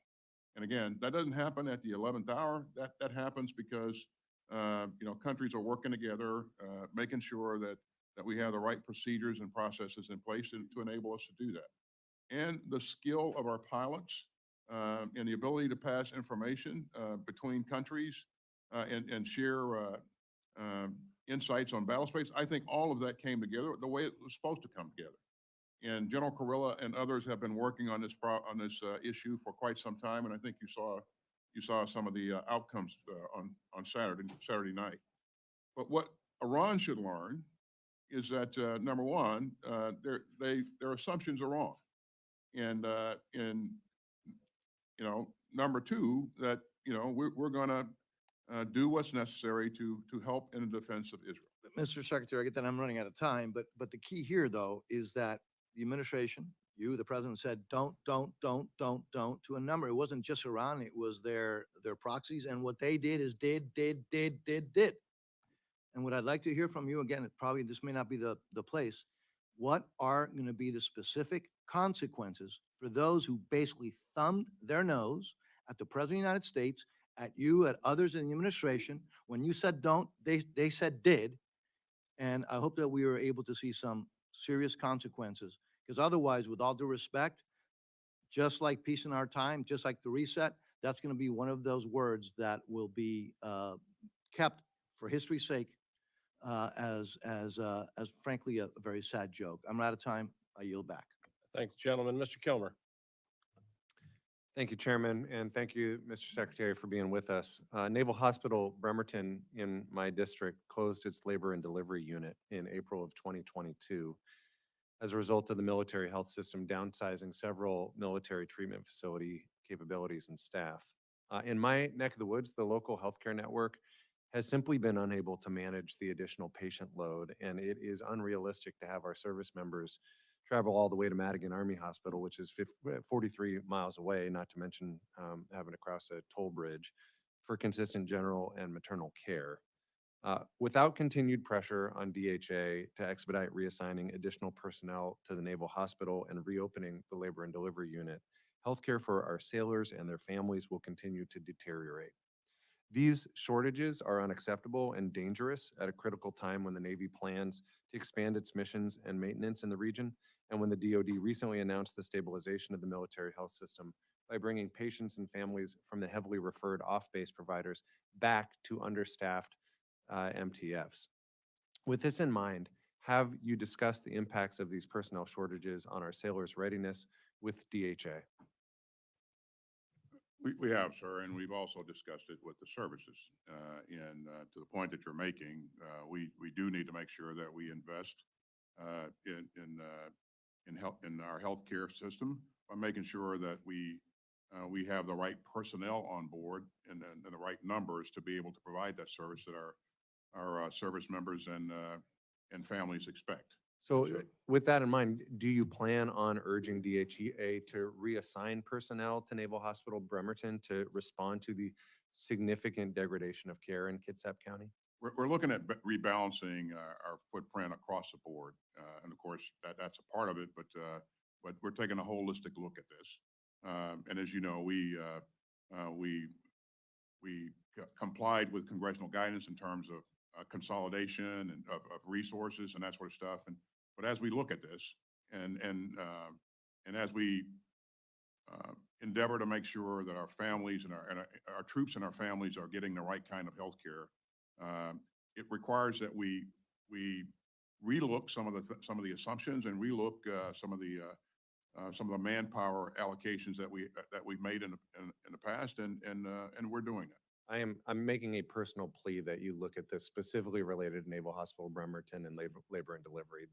I can tell you stories that I've heard from sailors and from their families that are heartbreaking, and it is as a consequence of these decisions that have been made. I understand tough decisions have to be made, and sometimes there's the wrong decisions, and we can make this right. I will tell you, we're also working on a bill called the Midwives Act, which would direct the DoD to establish a 5-year pilot to evaluate the use of professional midwives under the TRICARE program to help alleviate some of these challenges. I hope that we can work with you and your team to secure that bill through the NDAA this year, and just wanted you to be aware of it. With the time I had left, I wanted to talk to you about our public shipyards, obviously a critical part of maintaining the readiness of our submarines and our carrier fleets. Puget Sound Naval Shipyard is in my district. We've discussed the importance of the Shipyard Infrastructure Optimization Program, which is a multi-year, multi-billion-dollar effort to upgrade our 4 public shipyards. Puget faced significant seismic risk and had to go to work quickly to repair 3 of the highest priority dry docks this past year. My question for you is, how can Congress provide the resources to ensure that the SIOP remains on track while also addressing ongoing seismic mitigations? And additionally, how close is the Navy to a decision point on the construction of the multi-mission dry dock M2B2, understanding how this is going to impact programming and planning for the necessary work? Well, in terms of what Congress can do to help us stay on track, I think we've already talked a great deal about that, and that is getting the on-time appropriations. Even though, as you pointed out, we've invested, we've decided to invest billions of dollars into PSYOP. It doesn't matter unless you get those appropriations on time and you can start the construction and that sort of stuff in a timely fashion. So your help in supporting that, I think, would be much appreciated. In terms of the Navy's decision process, I'll let the Navy speak to where they are specifically and how close they are to a decision, and I'll make sure that Secretary Del Toro and his team get up to brief you on where they are. Great. Thank you, Mr. Secretary, and thank you, Chairman. I yield back. Thank you, gentlemen. Mr. Joyce. Thank you, Mr. Chairman. Gentlemen, thank you for being here today. Secretary Austin, I'd like to follow up a little bit on what my colleague, Mr. Womack, brought up before. And just wondering, what are the current industrial capacity limits for producing key weapons and equipment, including precision-guided munitions? And how quickly could industrial capacity for producing key weapons and that equipment be increased?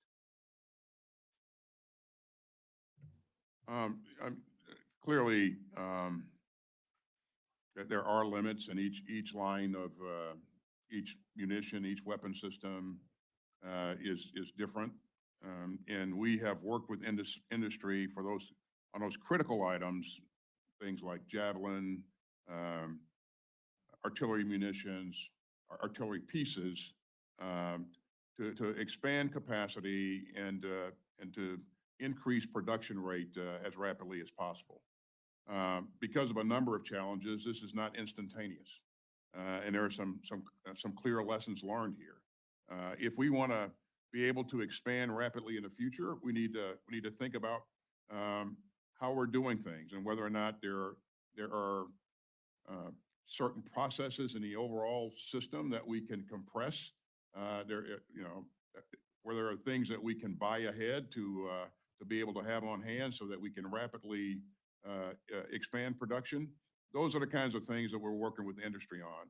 But it will vary by munition, by weapon system. But what you've done in terms of providing us additional procurement authority, multi-year procurement authority, has been very, very helpful in sending the right signal to the industrial base. And again, I think we're going to need support, that support that's baked into the supplemental to be able to continue our work in expanding the industrial base capacity there. But it is critical. This is work that me and my acquisition and sustainment undersecretary are focused on routinely. And we're also working with allies and partners to get them to expand their industrial base as well. Our acquisition and sustainment undersecretary meets routinely with European counterparts to talk over issues of how we can consolidate efforts and expand lines of production and that sort of stuff. And that's having some effect. But again, it's not instantaneous. It's going to take time. Thank you. Certainly, as we deplete our resources to help our allies, we want to make sure we have our that readiness available for you at all times. General Brown, what's been taking place over in China? We continue to see them continue to make illegal and illegitimate sovereign claims over maritime areas and autonomous regions. In the South and East China Seas, China is conducting island building campaigns to expand their exclusive economic zones, and they've militarized those islands with new ports, airstrips, bunkers, radars, and jamming stations that are deploying advanced anti-ship and anti-aircraft missiles. How are you working in concert with our allies and partners to counter China's continual steps and to acquire an increasing presence in areas where they have no legitimate or legal claim? Well, the best way for us to do this is challenge those claims. And it's the operations we do throughout the South China Sea, the East China Sea, with many of our allies and partners. A good example of that is how we support the Philippines and resupply the Second Thomas Shoal. It's the air operations and the maritime operations we do throughout the region.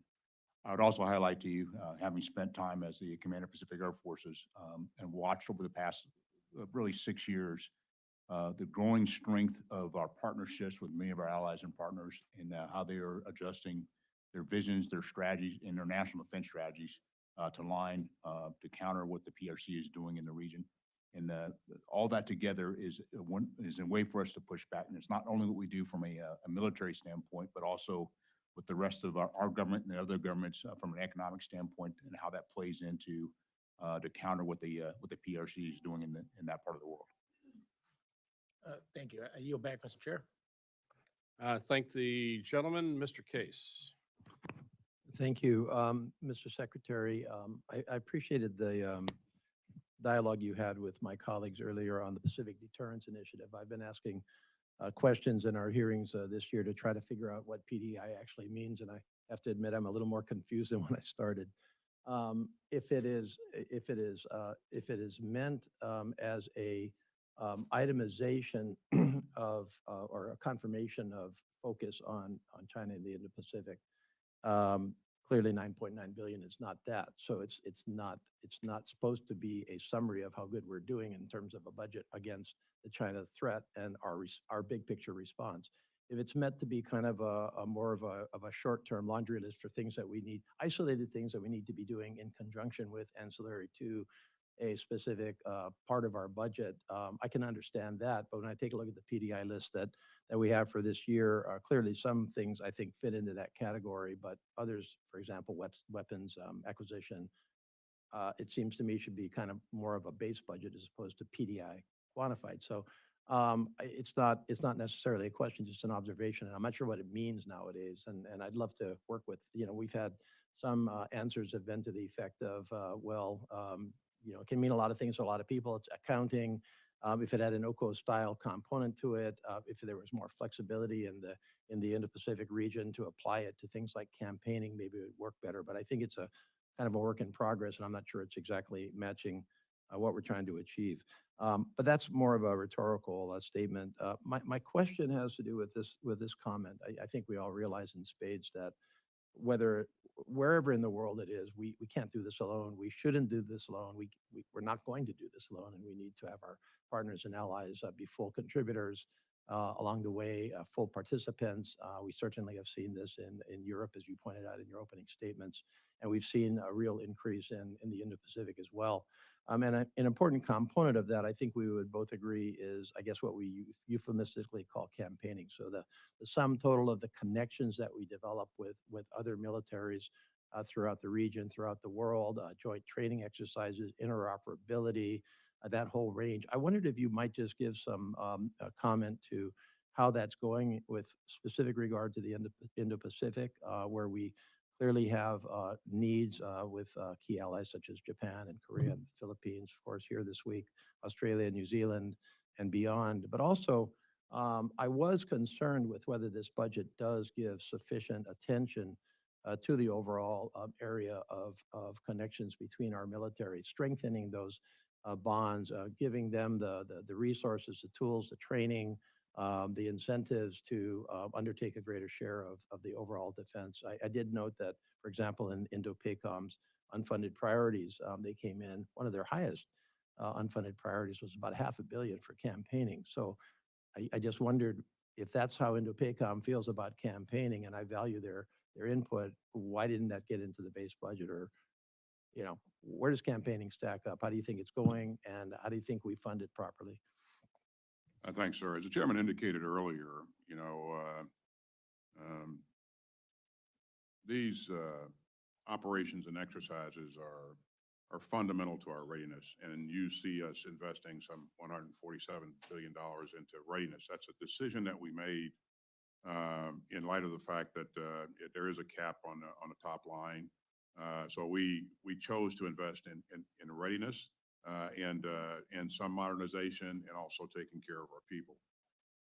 In terms of the kinds of things that we're doing in the region, you live in the region, so you're witnessing this firsthand. We probably have the best relationship that we've had with Japan in a very, very long time. We see Japan investing in a significant way in its own defense. We see them investing in long-range strike and other things, and they're looking to work with us to co-produce certain items. We have a great relationship with the Republic of Korea, and we're working with the ROK and Japan in a trilateral fashion to ensure that we can share missile early warning data, and that's going really, really well. And we saw recently two leaders of those countries conduct a summit with the president here in the United States. The Philippines. 3 years ago, the Philippines were about ready to decide to not allow our troops to remain in the Philippines. You fast forward to today, and we have probably one of the best relationships with the Philippines that we've seen in a long time. And we just had President Marcos here, and again, we opened up 4 new sites where our military can work with his military on a number of issues, and those sites are in addition to what we already had. Australia, a generation. We just put in play a generational initiative here that I think is going to continue to provide tremendous capability to our allies in the region and to us, quite frankly. This is the AUKUS initiative. Again, this provides Australia with a nuclear-powered, conventionally armed submarine capability. It will take years to put all the things in place, but we are moving out, and that's progressing very, very well. And we're also working with Australia to do a number of things in terms of potentially co-producing long-range strike and some other things. India, we have a great relationship with India. We recently have enabled India to produce jet engine in India. And that's kind of revolutionary. And that'll provide a great capability to them. And we're also co-producing an armored vehicle with India. So all of these things, when you add them up, are probably more than we've seen happen in that region in a very, very long time. And they all promote interoperability, and they all help to increase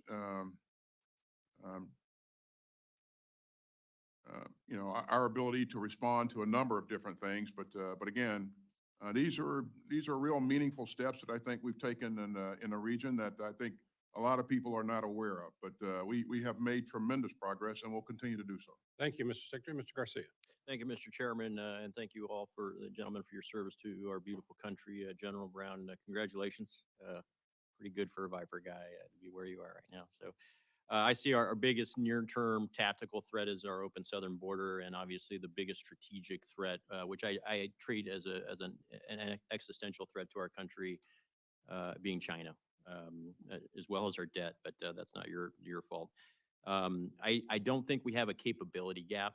I think we have the high-end exquisite technology in most domains, but I do see us losing the lead or having lost the lead in several domains in terms of capacity. And I'm encouraged by hearing that I think we're all aligned on the problem set and the challenges that we have. We have some obviously readiness and end strength issues, especially in executing and finishing this pivot to the Pacific that we've been talking about for almost 20 years now. We need to actually execute that, complete that, and deter war before China gets aggressive against Taiwan.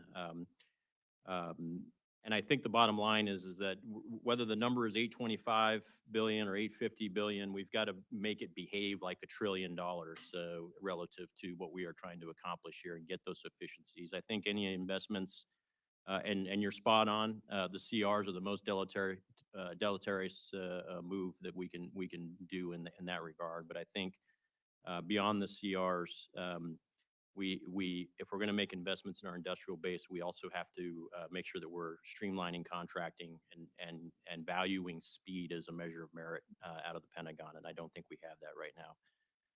You all know my number one priority is our troops, especially our junior enlisted E1 through E6. They are the most precious, they're the most potent, and they're the most powerful weapon system that we have. Without them, the B-21 is nothing. The Columbia class submarine is nothing, and our nuclear triad is futile. So last year we missed our recruitment numbers, retention numbers by a net 41,000 personnel recruits across all the services. I was encouraged that the president signed my military licensing, spouse licensing relief act into law. I think that helps. And this committee did God's work last year. We passed out of Hack D a bill that took the starting salary for an E1 from $22,000 to $31,000, which is the equivalent of $15 per hour. Unfortunately, the Senate stripped that out in their version, and the NDAA ended up coming back to us without that pay raise. And so recognizing the challenges that we have, recognizing that our troops are our most precious weapon system, and I want to push on this issue of base pay again, because right now, even with the raise that we got in the NDAA last fiscal year, the one we just signed, the E1 is now starting at $12.80 an hour. In California, we just started a $20 an hour minimum wage. Okay, so for the DoD to be competitive in most states, but especially in states like California and Virginia, it's very difficult to keep up. BAH and BAS aren't keeping pace with the market values. And so I'd like to submit, Mr. Chairman, for the record, a review of the basic pay table in support of the 14th QRMC without objection. Without objection, we're going to stick to our 5 minutes because the secretary has to leave. So Okay, sorry. What I'm asking for, Mr. Secretary, is a commitment to help get our troops above the poverty line, above that $15 minimum wage. The president threatened to veto the Hack D bill because of this pay raise that we put in our Hack D bill. He was citing the QRMC as the reason. He wanted to wait for that. The QRMC has come out and validated the findings and said that our Hack D bill is the right path forward.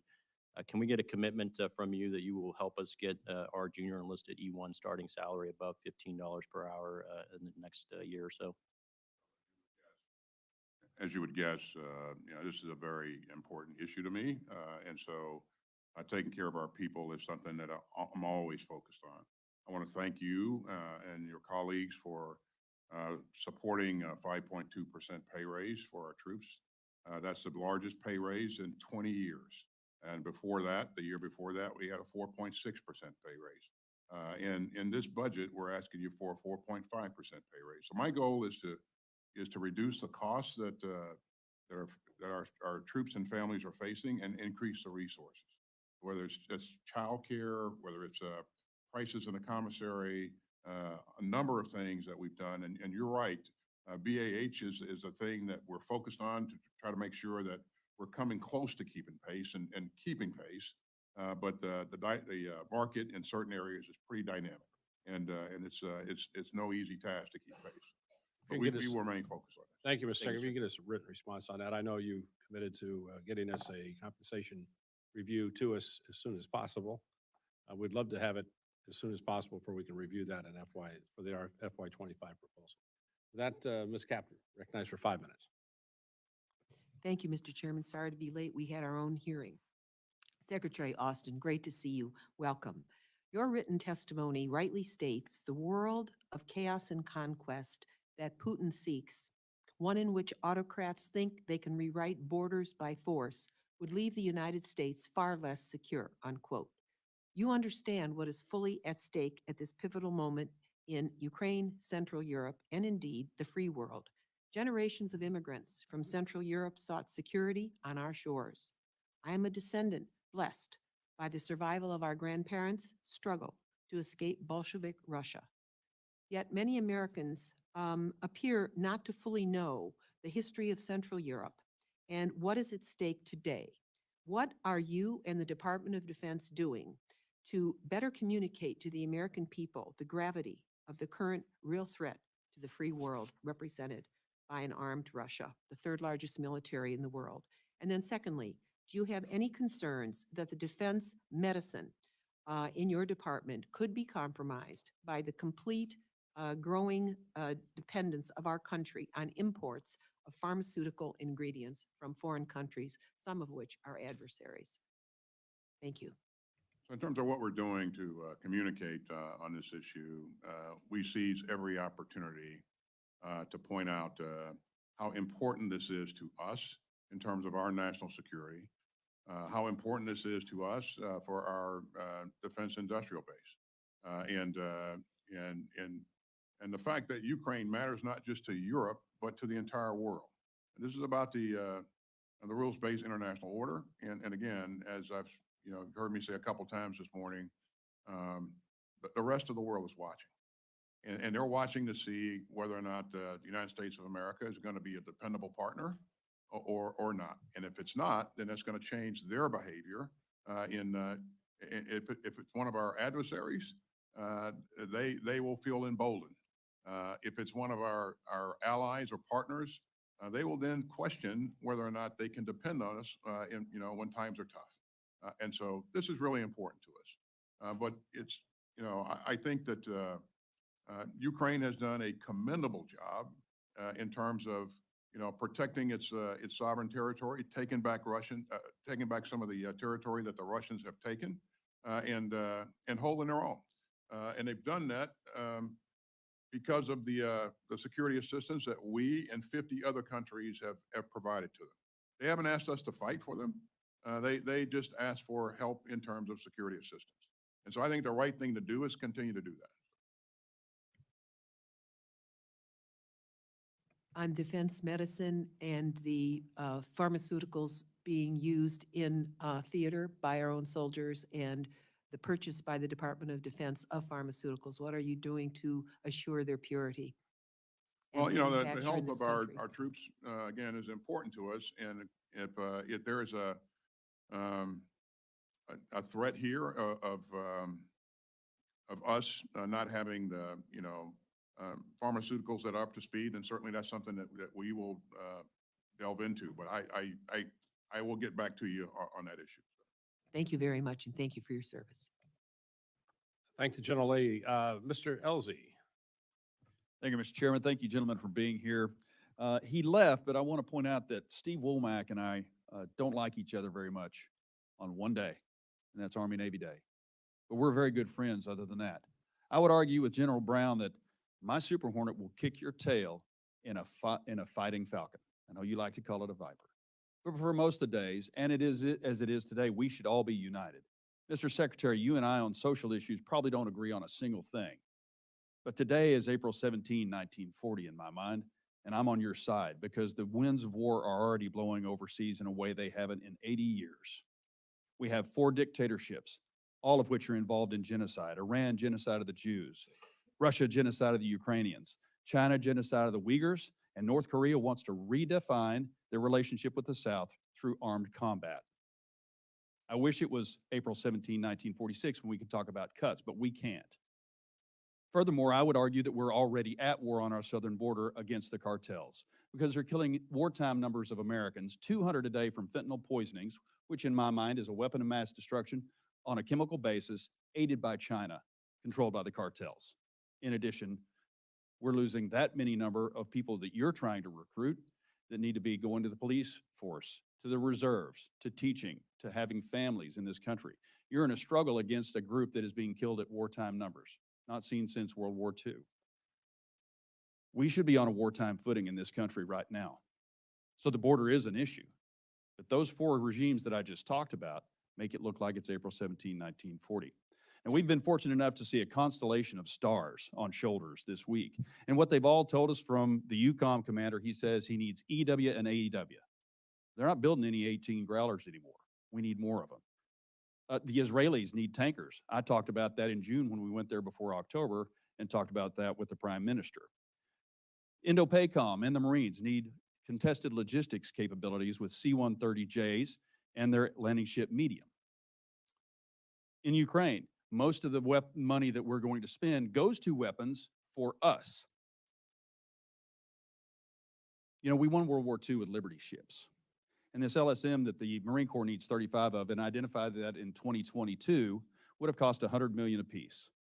But requirements got in the way. And here we are 2 years later, we still don't have them. They've got ballooned up to $350 million because the requirements office We won't get them until 2027, and that's assuming we pass these spending bills. If we go on a CR, now we're in 2028 when we've identified that Xi Jinping wants to act before 2027. So in the supply, man, and equip realm, I would say that our acquisitions process is broken. We need to be on wartime footing. We need to bypass some of the requirements that we have. Otherwise, we would have had a presidential helo by now. We would have had an LSM by now. F-35 wouldn't have been so costly, and our newest version of the aircraft carriers wouldn't be 3 years behind and billions of dollars over budget. Because I'm a little worried about what we have right now. We're not ready for the war that looks to be looming, and I'm interested in preventing that. So I would like to hear from you, General Brown, how you feel about the EW need, because they're not making any more Growlers, but the line is about to close on the Super Hornet. If we lose an aircraft carrier and we don't have any Growler capability, all that EW need goes away. We're losing our E3 capabilities. So how do you feel about the EW, AEW need right now? Well, let me start out with what you just laid out as far as the sense of urgency that's required and understanding where the threat is. And EW is an area that we've watched that threat increase, and we haven't had to deal with it for the past couple of decades, and we need to up our game in this area. Doesn't necessarily have to be a Growler, but I do think we do need to approach this with seriousness on our focus on EW, on tankers, on munitions, the range of capability and capacity that we need in order to be able to address all the challenges you highlighted. Thank you for that answer. And as far as the LSM goes, we need a high priority for that because that's specifically needed for the Marine Corps. The Requirements Office needs to drop its opposition and the raising of costs because we don't have the money to deal with that. We won on Liberty ships that didn't have requirements, didn't have shock trials. We need to move forward. In the time I have remaining, if Article 5 happens and we lose Ukraine and they step 1 foot in Poland, the FRA is out the door. The investments we're making in Ukraine are small. For the return on investment that we're getting for the Ukrainians to fight on our behalf is a small amount of money. And they're doing it for us. The last thing I want is for Americans to die on a hill in Poland when the Ukrainians are willing to do it for themselves with our help. I yield back. I thank the gentleman. Mr. Fleischman. Mr. Chairman, I want to thank you again for your kind words welcoming me to this subcommittee. Want to also thank Secretary Austin, General Brown, and Mr. McCord for their testimony today. As the chairman alluded to, I chair the Energy and Water Subcommittee of Appropriations. Ms. Capter and I, she's my ranking member, we just had the Army Corps before us, but we fund the Department of Energy, and as part of that funding of the Department of Energy, the NNSA, the National Nuclear Security Administration, we are responsible for funding our nation's nuclear arsenal for the ultimate customer, the Department of Defense. And I represent the people of the 3rd District of Tennessee, gentlemen, that encompasses the great city of Oak Ridge, birthplace of the Manhattan Project, Y-12 National Security Complex. We're also building the uranium processing facility. So I'm working very, very heavily in the nuclear sector. In that regard, I'm going to address my one question today dealing with our nation's nuclear deterrent. Right now, the NNSA defense programs are intertwined with the Defense Department's programs, replacing all legs of the triad. And we're thankful for that. It will come as no surprise that I have concerns, given we see that Russia has essentially fully recapitalized its nuclear forces, China rapidly expanding its numbers and fielding a triad of its own, and the looming prospect, sadly, of a nuclear Iran. We also face the termination of New START in less than 2 years. We're entering uncharted territory dealing with potentially 2 peer nuclear adversaries as we're in the middle of recapitalizing our entire deterrent. My question, gentlemen, is, given this troubling strategic threat picture, I'm interested in hearing your outlook on the current pace of recapitalization of our nuclear deterrent. Are there any ways we in Congress can better support the department's efforts to meet this increasingly tight deadlines? And with that, I will wait your response. Well, let me begin by thanking you for what you've done to date. As you know, over the course of this administration, we've requested to invest some $149 billion in the modernization of our nuclear program. It is the bedrock of our defense, our nuclear triad here. And I personally believe that all three legs are important, and I think that we should continue to invest in the modernization of all three legs. Now, because of the fact that we're now faced with two major nuclear countries or potential adversaries, conditions have changed, and whether or not we're going to need to do more in the future is something that we're going to have to consider. But I think following through with our current modernization program is the right thing to do. And again, I support you for what you're doing to support. I thank you for what you're doing to support us. And again, I think we should maintain course and speed here. Thank you, Mr. Secretary. And I will say, we work bipartisan. We have the Nuclear Security Working Group. We work with the NNSA. We want to link up and work very closely with the Department of Defense so that we can have them make sure that our ultimate customer, you all, are pleased with what's going on. We will continue to fund that, I think, in a bipartisan and bicameral way. I will close by saying this again. Thank you to each, every one of you all for your tremendous service to our country. I did mention I represent Oak Ridge. I'm very proud of that great city. But my home city, which I'm not native to actually, is Chattanooga, Tennessee. I would let everyone here know that we are going to be having our 75th uninterrupted Armed Forces Day Parade. Secretary, I know we have reached out to you. I will ask you to maybe contact me offline in that regard. Uninterrupted, I would maintain that Chattanooga is probably the most patriotic city in America. Our veterans are near and dear to us, as are great men and women who are serving our armed forces today. And with that, I will yield back. I thank the gentleman and thank the gentlelady from Minnesota for her interest in this and doing the great job that she does. And I want to thank all three of you for your service. And before we conclude, I want to thank you for your testimony. And also, if you have any members who have any questions for the record, I ask the witnesses respond in a reasonable period of time.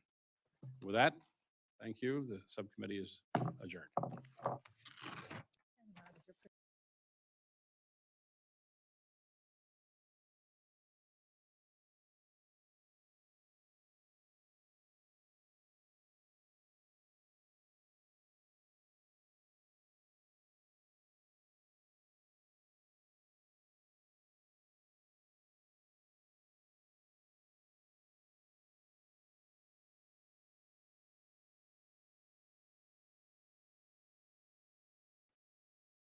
Eneco, quiero trasladar esta misma cuestión. Quiero saber